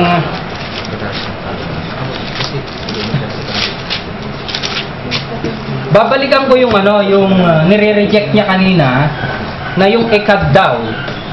Ekad ay plural oneness. Ano? Plural oneness.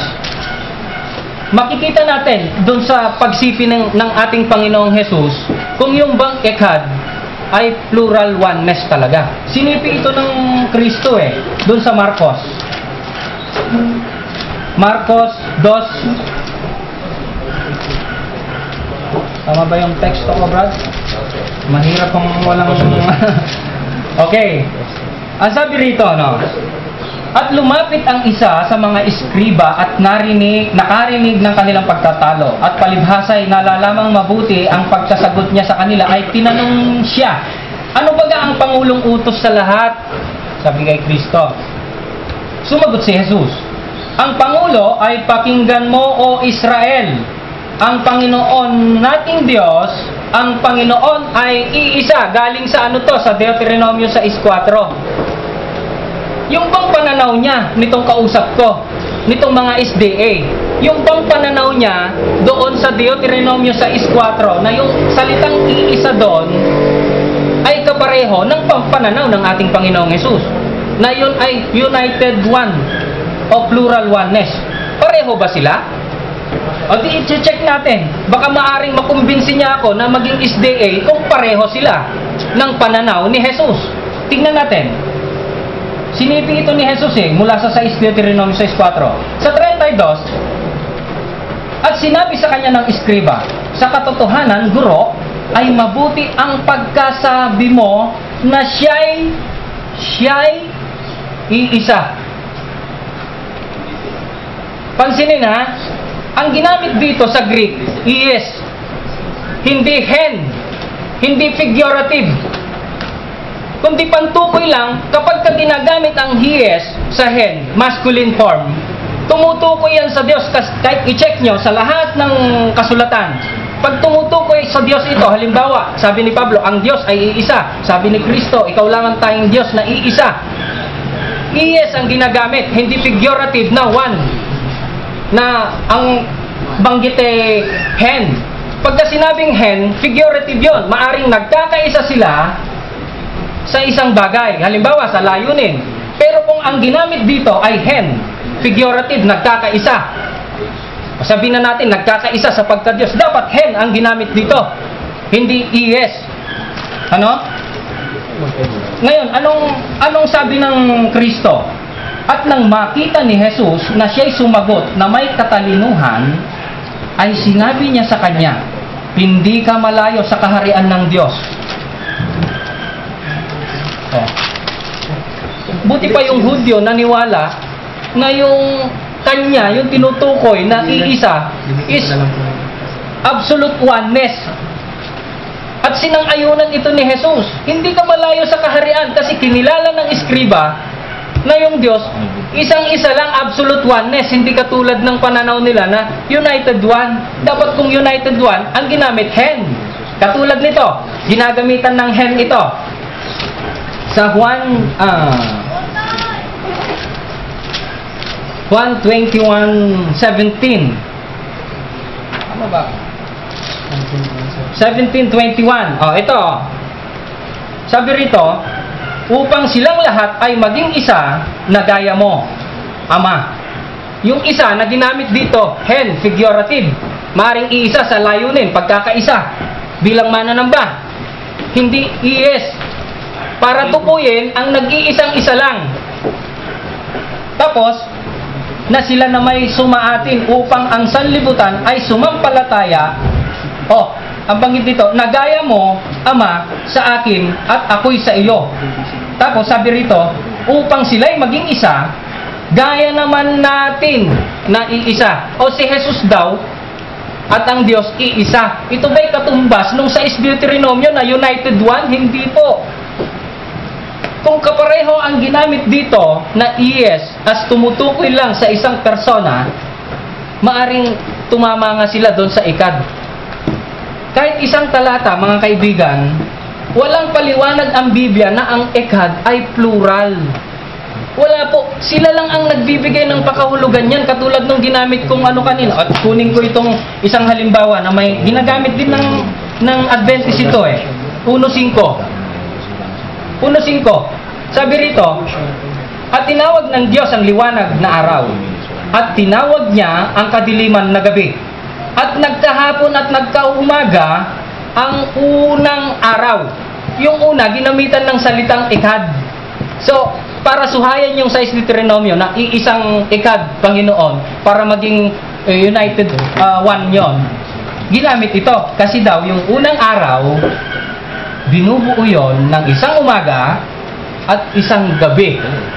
Kaya plural oneness yung ikad. Ang totoo, mga kapatid, mga kaibigang SDA, para maging maliwanag sa inyo, alin ba ang bumubuo sa isang araw at sa isang gabi? Isang umaga at saka isang gabi. Yung bang salitang ikad o yung salitang araw? Hindi ba yung salitang araw ang bumubuo ng araw ng umaga at gabi? Hindi yung ikad. Hindi yung ikad. Kaya sila lang ang nagbibigay ng kahulugan doon sa ikad na ito ay united one. Para ika nga iswak sa banga yung tatluhang persona ng kadyusan. Mababaw na argumento ito. Sapagkat yung salitang ikad, maging ang ewan ko lang kung dala ko itong dala ko yung pakahulugan ng isang iskolar na si GC News. Tama ba yung bro? Si GC News. Sana nadala ko. Sandali lang po, pagbibigay niya ng pakahulugan sa ikad. Ito, ano ba ang ibinigay niyang pakahulugan sa ikad? Ang sabi rito, the highly respected biblical Hebrew authority Gesenius says that ikad is a numeral having the power an adjective 1. He then lists the various meaning of ikad. Ito ang ibinigay niyang meaning ng ikad. Anong page po yan ng libro? Ha? Anong page po ng libro? Page, wala pong nakalagay dito. Next. O sige, hindi ko nababasahin. Walang page eh. Sa Biblia na lang ako. Okay, sa Biblia pa lang, kahit hindi ako gumamit ng ng scholar, kahit hindi ako pumunta ron, Biblia lang ang gagamitin ko, malinaw na. O ito, unang araw. At nagkaroon ng umaga at gabi sa unang ikad araw. Kaya daw yung ikad plural kasi yung araw binubuo ng araw at gabi. Umaga at gabi pala. Ngayon, yun ang naging basihan na. Kumusta naman yung ikalawang araw? Hindi ba yung ikalawang araw ay binubuo rin naman ng isang umaga at isang gabi? Ay di plural tunis yun. Hindi naman kayo papayag. Eh di ba, napakalaking kahinaan ng argumento sa pagsasabi nyo na ang ikad ay plural. Ang naging basihan nyo, yung kasing araw, binubuo ng araw at gabi, ng umaga at gabi. Kaya plural yan, yung isang araw. Eh paano yung ikalawa? Binubuo rin ng araw at umaga at isang gabi. Di plural tunis yun. Kung itutuloy natin, pare-pareho yun. Bawat is mathematical number yun. E di may 3ness, 4ness, 5ness, 6ness, hanggang sa ikalimang araw. Tama bang argumento yon? Kaya maling-mali ang pagpapakahulugan nila sa salitang ikad. Ano? Ngayon, ay gusto ko sanang basahin ito kay yung kay Gesenius i-research mo na lang kaibigan. Doon sa Deuteronomio para maging kung totoo na yun ay plural oneness, dapat ang ginamit akadim. No? Akadim, yun ang plural oneness.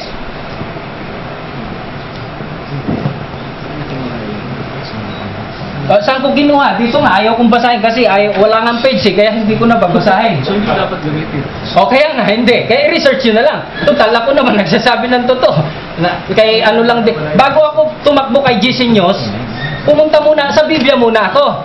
Hindi katulad nitong mga kausap natin, no?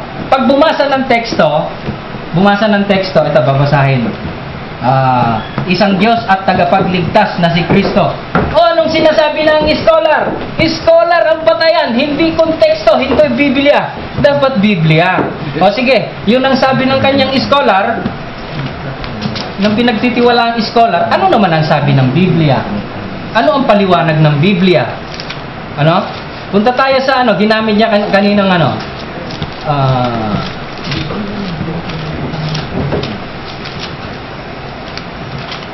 ilang minuto pa, Brad? Mukhang maubusan ako Dalawat kalahati. Naku, dalawat kalahati. Sigurado ka? Oo. Okay. Dito ako sa sabi niya, tinututulang ko daw itong 19:21. 19:24 na ito raw ay ay dalawang Jehova. Hindi, isa lang din ito. Kaibigan, ikaw lang ang nagbibigay wala kang mababasa sa turo namin na dalawa ang Jehova. Yung interpretasyon mo lang dito ang idinidiin mo. Mas maganda pa, humanap ka ng referensya ng aklat namin na itinuturo namin na dalawa ang Jehova o tatlo. Bago mo bigyan ng sarili mong interpretasyon ito, o lalabasin din mo sariling interpretasyon. Ngayon, babasa rin ako ng talata. No? Babasa rin ako ng talata. 2 Samuel 5:7. Ang sabi rito, ito basahin ko pakinggan nyo mga kaibigan.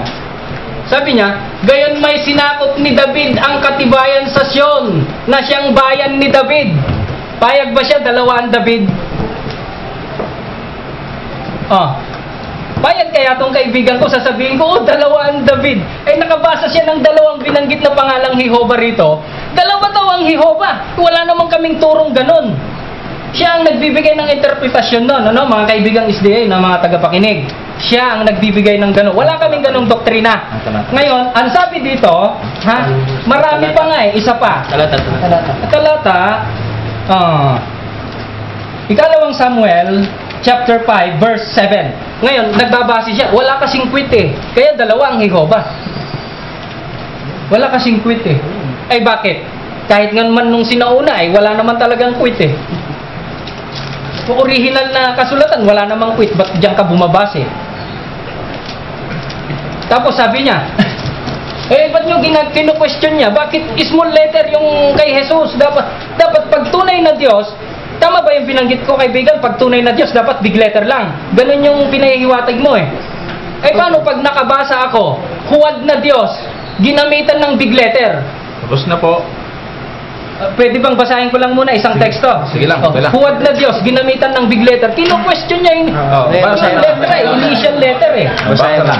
Basa. Babasahin ko, no?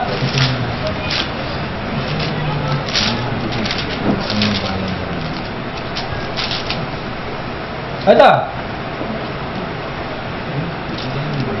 Ang masamang bayang ito na ayaw makinig ng mga salita ko, na lumalakad ayon sa kaligtasan ng kanilang puso at yumaong sumunod sa ibang mga big letter D. Diyos.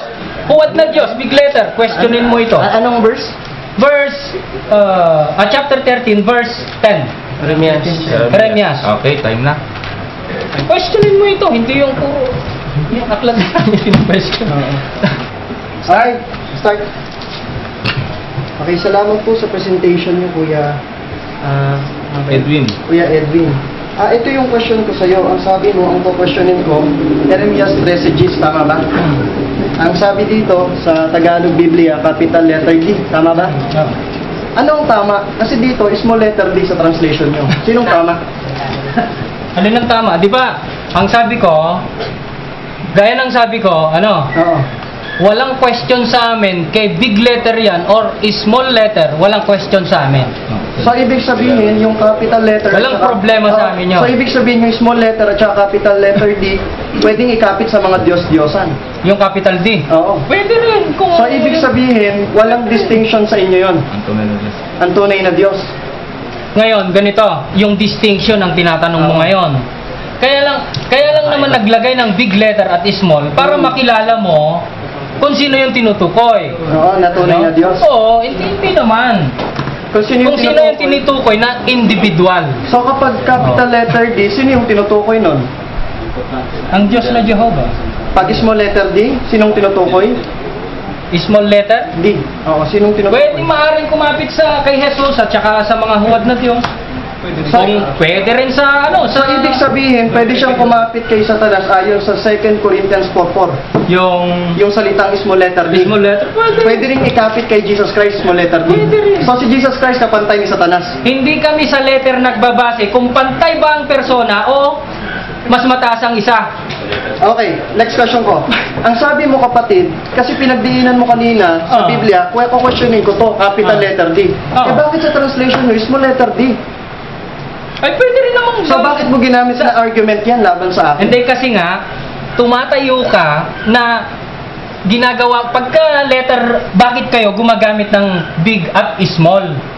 Yun ang, so ang rebat ko doon, yung ng huwad na Diyos, ginamitan din ng Okay, sige, sa iyong next Biblia ang question. ginagamit Okay, diba? next question ko sa'yo. Basta sa amin, walang question ng letra. Kanina, binanggit mo yung salitang ikad sa Hebrew. Tama ba? Doon sa pagkakagamit ng araw at gabi.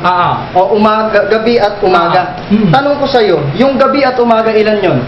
Gabi at umaga, binubuo yon ng isang araw. Isang araw, pero dalawa sila. Gabi at saka umaga. Yung araw, binubuo ng gabi at umaga. So tama lang yung ikad na iisang araw pero binubuo ng Walang dalawa. sinabi, ikad, mga gabi at araw. Pero Ay, mga gabi at umaga, pero walang ganon. dyan, gabi at umaga. Yung araw, Okay. binubuo. So ibig sabihin, yung dalawang klase na binubuo sa isang araw, dalawa. Gabi at umaga. Ganito, para maliwanagan mo, Mr. Sidain, Yung umaga at gabi, ang bumubuo doon, yung araw. So, No? yung gabi at umaga, bumubuo siya sa isang araw, tama ba? Yung araw ang bumubuo doon. So, yung araw ang bumubuo. So, ibig sabihin, yung Oh. isang araw, dalawang bagay, dalawang aspeto ang bumubuo sa isang araw, gabi at umaga. Yung araw. Oo, gabi at Yung umaga. araw. So, gabi Yung at umaga. araw. So, Pero, ibig sabihin, yung salitang ikad, tama lang nabanggitin iisa, pero dalawa aspeto. ay, hindi ganun ang sinabi eh. Isang araw, alin ang isa? Yung araw at saka umaga? Okay. O umaga at saka gabi? O ang isa eh yung araw lang? Okay, binabanggit mo kanina yung salitang ikad. Di ba? Diba? Si binabanggit mo kanina yung salitang ikad. Ayon ba sa pagkakaalam mo, wag kang kukuha sa mga eskola, sabi mo kanina. Anong ibig Sige, sabihin? partida. Anong ibig sabihin? O sige, papayagan kita kumuha sa Ay. eskola. Anong ibig Okay, sabihin ng kabuhay. salitang ikad? Ang ekad po, no? Hindi ako gagamit ng scholar. Ang ekad, wala raw page, ayaw ipagamit eh. Ano Biblia na lang. salita? Page absolute oneness. Page 2.5 din. Saan mo nabasa? O sige, So, saan mo absolute nabasa? oneness, bibigyan kitang halimbawa, ha? Hindi, saan Okay, sa ito Biblia? nga, ito, babasahin ko, kaibigan. Ito, Absolute oneness, ha? babasahin ko sa'yo na ang ikad tumutukoy sa isang persona lang. O, ito, tingnan ninyo si Abraham na inyong ama at si Sarah na nanganak sa inyo, sapagkat nang siya'y ikad, si Abraham, Ikad ba siya'y yung ikad, salin? ay tinawag ko siya. Ikad ba? Pag nakita kong ikad, Mr. Moderator, pwede bang pakibasa? Ikad? okay. Ano siya? Duda siya sa ikad niya. O sige, pakibasa. Tingnan na rin sa interlinear. Pag ikad ang nakasulat dyan, mag-isip-isip ka na. Ito yung next question ko sa'yo. Kung ikad to, sa English, anong translation, anong na-translate na salita? One. One. Hindi alone. Ha? Hindi alone. Yung alone, one, pareho lang yun. So, ibig sabihin, pwedeng alone. Oh, pwede. Okay. So, ibig sabihin, pwede naman palang alone eh. So, there's nothing wrong. Pero ikad ang ginamit dyan. Okay. Ikad ang ginamit Next question ko dyan. sa'yo. Next question. Kanina, Alone, pinot isang- mo ang 1721 Oh. ng aklat ng John. Tama ba? Yung salitang isa. Tanong ko sa'yo sa Greek, ano ba yung salitang isa doon? Hen. Anong case? Figurative. Hen. Oo, anong case nun sa Greek? Hen nga, anong case ang Anong tinatanong case? mo kay Hindi mo alam Victor? kung anong case? Anong gender? Anong case? Hen is, ang tawag dito? Anong case sa Greek? Neuter. Neuter? Oo, neuter. Case, hindi case yung gender yun eh. Anong case sa Greek niyan?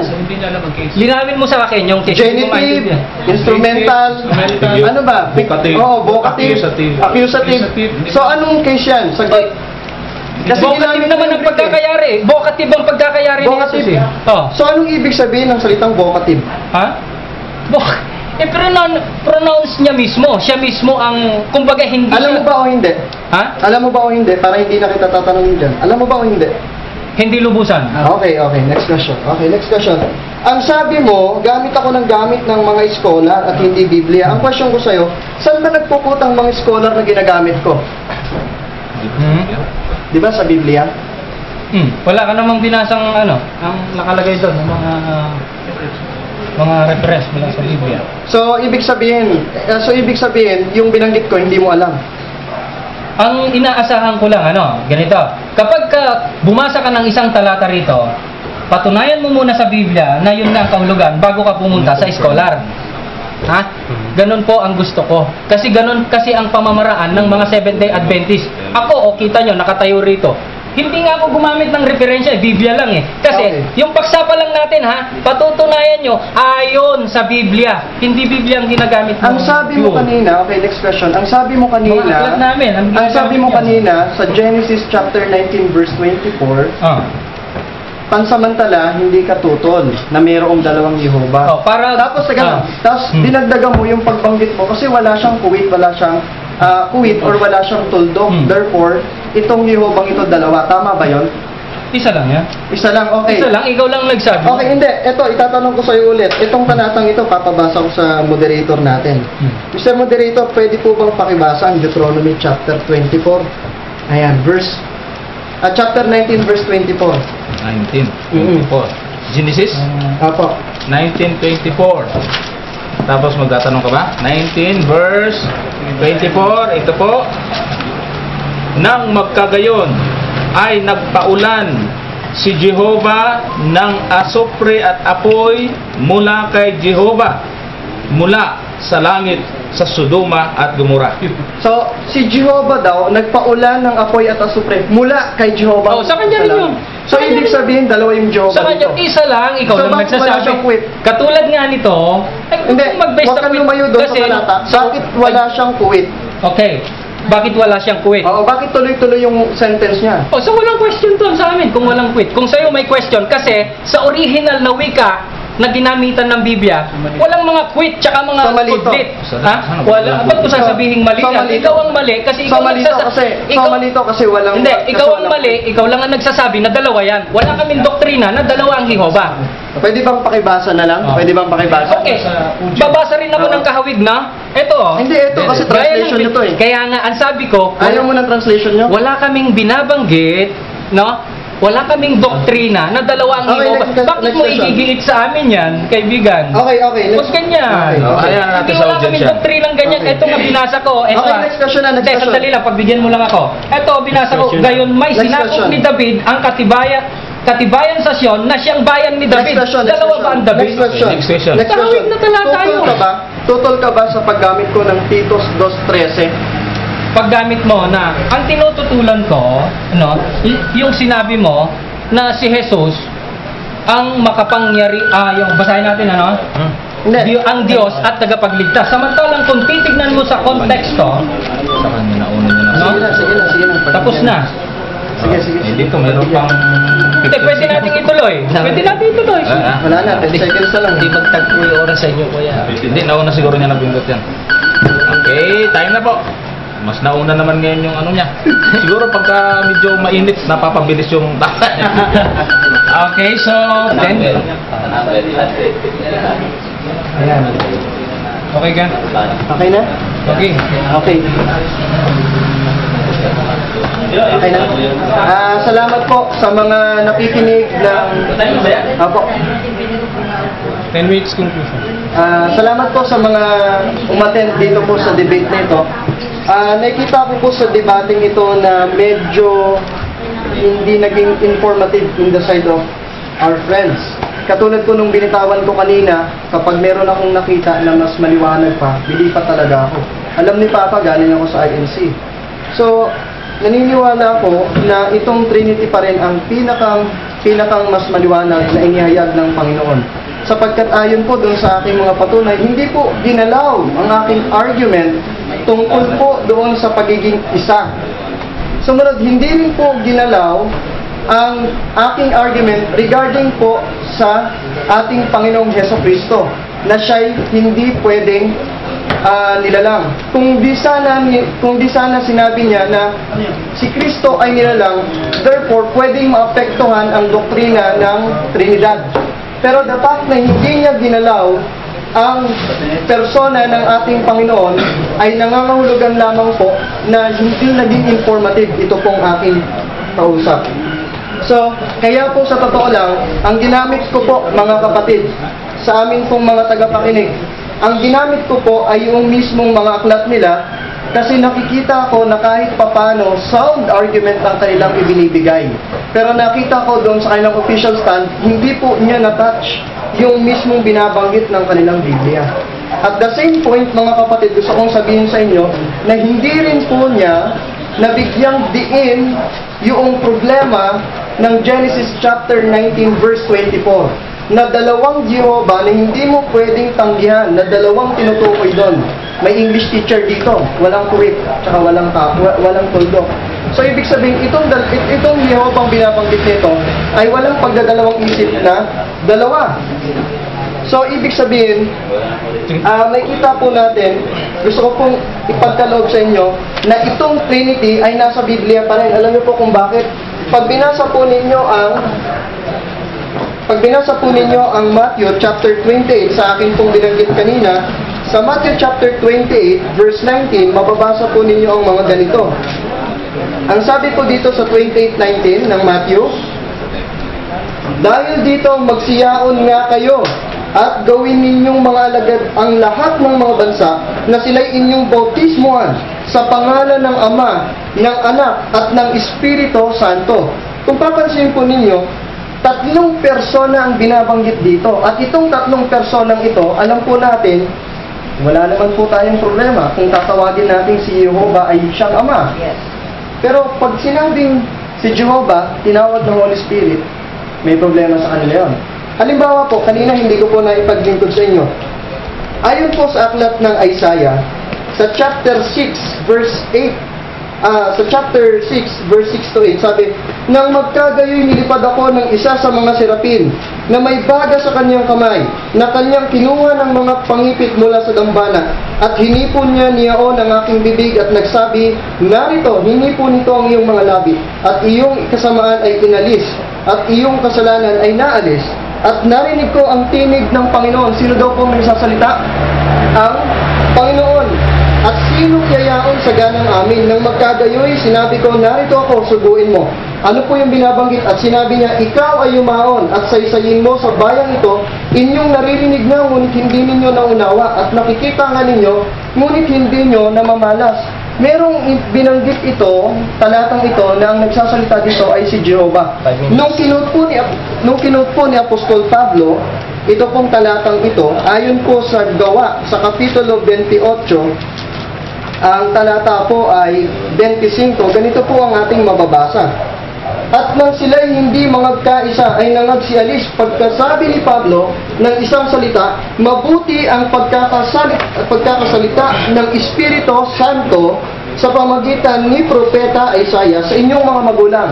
Sino daw po nagsasalita? Ang Holy Spirit. Ano yung binabanggit ng Holy Spirit?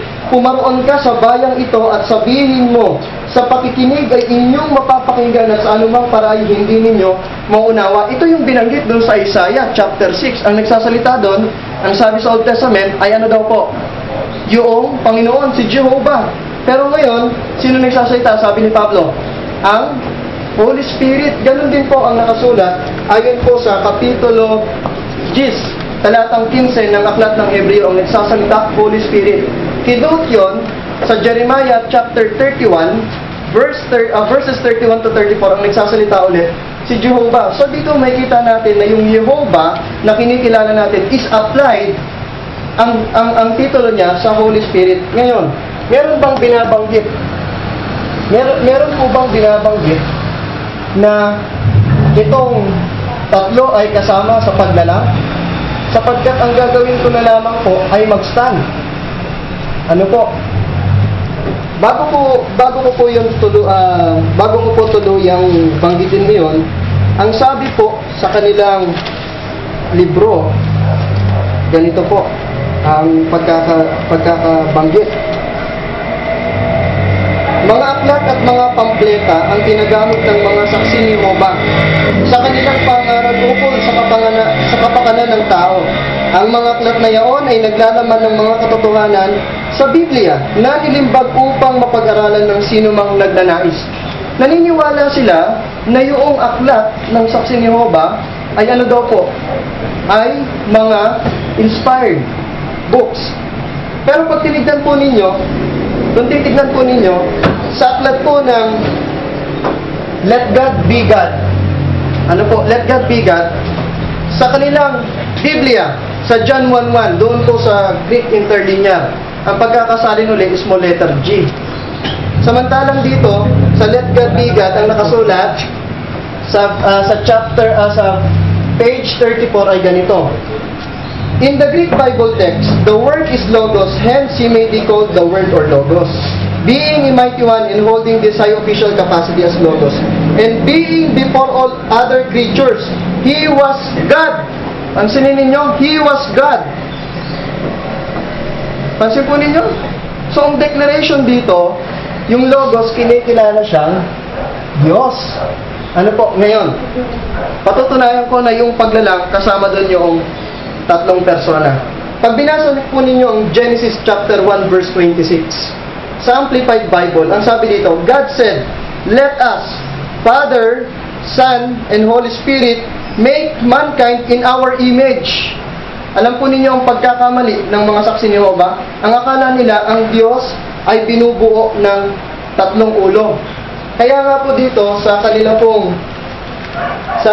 pong magazine, mapapansin po ninyo na yung Old Trinitarian creed ay mayroong 3 ulo. Alam niyo po kung bakit? Pag binasa po ninyo kung ano ang meaning, Last 2 minutes. ay last 2 minutes na po ba? Okay, so dito po nakita ko na hindi po ginalaw, hindi po kailanman ginalaw yung argument ko. Kaya kanina po sa contention, mga kapatid, ang sabi ko, walang matitibay at magagandang rason upang sabihin na ang Trinity ay mali. So meron ba o wala? Wala. Ngayon, bilang huling pagbibigay ng magandang conclusion. According po sa kanilang Let God Be True, meron po akong PDF copy. Kung meron po kayo, pwede niyo pong ilabas para makita natin kung totoo. Let God Be God. Ang sabi po dito, sa page 213, dito po sa merong footnote na 16, ito po, ang mga saksi ni Jehovah ay di na magsisikap na papanumbalikin sa Diyos ang buong sanlibutan, ni hindi nila layunin, ni tungkulin na gawing Kristiyano ang bawat tao sa lupa. 1 minute. So, kung titignan natin, ang Diyos, nagpakilala siya ng 3 persona. Ang sabi ng mga Jehovah's Witnesses, hindi. Kaya ang binitawan ko pong salita, it's either 2 pipiliin natin. Isa lang dapat ang mapili. It's either ang Biblia ay mali at tama ang saksi ni Jehovah, or mali ang mga saksi at tama ang Biblia. Para sa akin, pipiliin kong tama ang Biblia at mali ang mga saksi ni Jehovah. Wait na po yung 30 seconds. Wait lang po ah.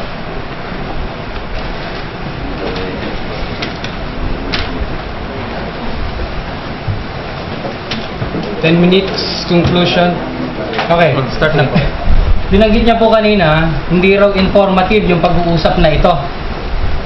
Ang masasabi ko lang naman, kaya niya nasabi yon, wala naman siyang naitatag na matibay na batayan na mayroong 3 persona sa isang Diyos.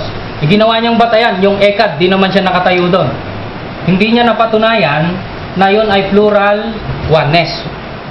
Hindi po. At kung minsan natutuwa po kami na ginagamit niyo ang aming mga aklat, ano? Pero sa kabila nito, medyo nakakalungkot pag nakikita namin na yung paggamit nyo ng mga aklat namin, mali. Mali talaga, no? Katulad nung nag-usap kayo ni, Brad? Sino ba yung kausap mo dati na Jehovah, saksi, lagi niyang sinasabi na saksi ni Jehovah daw siya? Karonan, Ubidas?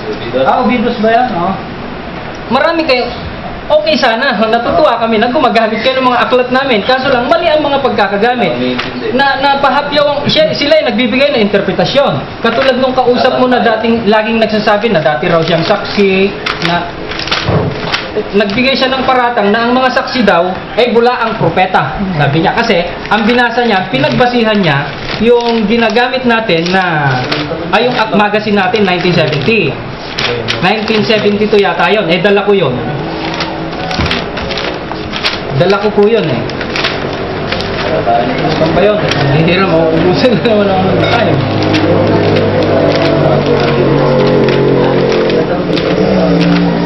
Interesado ako ron kasi nalulungkot talaga ako pag nakikita ko na yung paraan ng paggamit nila sa mga aklat natin ay mali.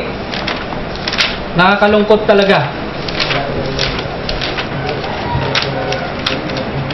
Ito po, yung binasa ni Mr. Anong pangalan yun? Yung dating saksi na sinasabi niya. Ito, sabi niya, sinabi raw namin na kami ay propeta. Ito ang ginamit niya. Ay sabi rito, of course, it is easy to say that this group act as a prophet of God. Act as a prophet of God, sabi dito. Ano ba ipinahihiwatig nito? Nag-conclude siya agad na humula sila. Inanggin nila, propeta sila. Tapos, humula sila. Hindi naman natubad. Bula ang propeta. Hindi naman niya inintindi kung ano ibig sabihin ng prophet na nakalagay dito. May quotation mark nga yan Sabi nga niya rito, that this group act as a prophet of God. What does it show? Dapat yun ang binasa niya. Hindi yung nag-conclude kaagad siya, humula sila, hindi natupad, kaya false prophet. Hindi gano'n, mali. Nakakalungkot. Mali ang mga paggamit ng mga aklat natin. Sa bikutan, ganun na naman. Hindi ko nalalahatin. Nakakalungkot talaga. Kaya sabi ko, natutuwa naman kami sa paggamit nyo ng mga aklat namin. Pero sa kabila nito, pag nakikita naming mali ang paggamit, iba talaga ang pakiramdam namin. Lalo na kung igigit nyo pa. Lalo na sa Bible namin, yung New World Translation, dalawa daw ang Jehovah. Wala kaming doktrina na ganon. Lagi kong idinidiin. Siya ang nagbibigay ng interpretation. Dalawa daw ang Jehovah. No? Ngayon, wala daw mali sa katuruan ng Trinity. Una, sabi niya, si Isaias daw, Jehovah. Tignan natin yung ginamit niyang talata ito. Pakinggan nyo mga Seventh-day Adventist. No? Dito, binanggit na yung nagsasalita raw dito sa Isaiah chapter 6, si Jehovah. Tama naman. Nagsalita siya kay Isaias, si Jehovah. Pagkatapos, dito sa gawa, niya, yung banal na espiritu ang nagsalita doon sa Isaiah chapter 6. Tingnan natin. Mali ang mga, kahit sa Biblia, kahit sa literatures namin, mali pa rin ang mga paggamit. Ito, bibigyan linaw namin ang mga tagapanood, no? Kahit hindi na si Mr. Si Dane. Chapter 28, verse, ano ba yung kinote niya? Sabi rito, ha? Totoo, hindi kami tutol na sa chapter 6, si Jehovah ang nagsasalita. Nag-utos siya kay Isaias, nagsalita siya kay Isaias. Ngayon, dito naman sa sinasabi niya na yung Espiritu daw, siya yung nagsasalita doon sa Isaias. Mali. O, basahin natin ng malinaw, ha? Ang sabi rito, at nang sila'y hindi mga kaisa, ay nangagsialis pagkasabi ni Pablo ng isang salita. Mabuti ang pagkakasalita ng Espiritu Santo sa pamamagitan ng propeta. So si Isaias nagsalita. Saan? Sa pamamagitan ng Espiritu, kasi inuutusan nga siya rito eh. Naggagampan ng papel si Isaias dito. Ngayon, nung ginampanan niya, nagsalita si Isaias sa pamamagitan ng Espiritu. Hindi sinasabi rito na ang Diyos na nagsasalita sa Isaias o yung Espiritu na nagsasalita, Espiritu Santo, yun yung nagsasalitang Jehovah doon sa chapter 6. Mali. Mali po, kahit saang anggulo ang Trinity, malabo talagang doktrina. Kahit mga scholar, malabo. Ano? 4 minutes po. Okay. Tapos ginamit niya, paulit-ulit niyang ginagamit itong Mateo 28:9 na tatlong persona daw ikaw. 28:19, tama ba? Wala namang itinuturo dito. Ang tinuturo dito ay pagpabautismo. O nasaan ang malinaw na doktrina ng tatlong persona sa isang Diyos? Walang malinaw. Ang malinaw, no? Ang sinasabi ng mga lingkod ng Diyos. Kapag nagkikipag-usap, halimbawa, tingnan natin, ha? Halimbawa, bigyan ko kayo ng halimbawa. Dito natin makukuha, no? Saan ba yung eto. Makikita natin ito. Dali lang, ha? Eto, kapag nagpapakilala ang Diyos sa kanyang mga lingkod, 2 minutes. Ito ang malinaw. Lalo na kay Abraham, nagpakilala siya. Sabi niya kay Abraham, at nang si Abraham ay may 99 na taon, ay nagpakita ang Panginoon kay Abraham. At kanya'y nagsabi, ako. Ano magiging tatlo yan? Kung talagang nais ng Diyos na makilala natin na siya ng malinaw, ilalagay niya rito, ba't ako? Singular, siya lang. At pag nakipag-usap naman ang mga lingkod niya, at pag nakipag-usap, halimbawa, si Moses, kapag ipinakikilala niya sa mga Israel, bakit hindi niya lininaw na ang Diyos pala may tatlong persona? Kung yung sinasabi mo, kaibigan, na matatag ang doktrina ng Trinidad, dapat may malinaw kang maibibigay bilang batayan sa Biblia. Pero ang malinaw na binabanggit, ang Diyos ay iisa. Yung Deuteronomio 6:4 na iisang Panginoon na binabanggit doon, hindi tutol dito si Apostol Pablo na iisa lang talaga ang Diyos. Ang ginamit dito, iyes na naman, hindi figurative na hen. Para tumugma doon sa nasa kaisipan nyo na ang ikad, united one. No? Kailangan mai-review nyo yan, mga kaibigan. No? Si Apostol Pablo nagsalita. Yung pagkilala niya, pagbanggit doon sa iisa, si Jehovah doon sa Deuteronomio, kapareho, ay hindi kapareho ng paniniwala mo, kaibigan. 1 minute. Hindi kapareho. Tignan natin ang isang teksto.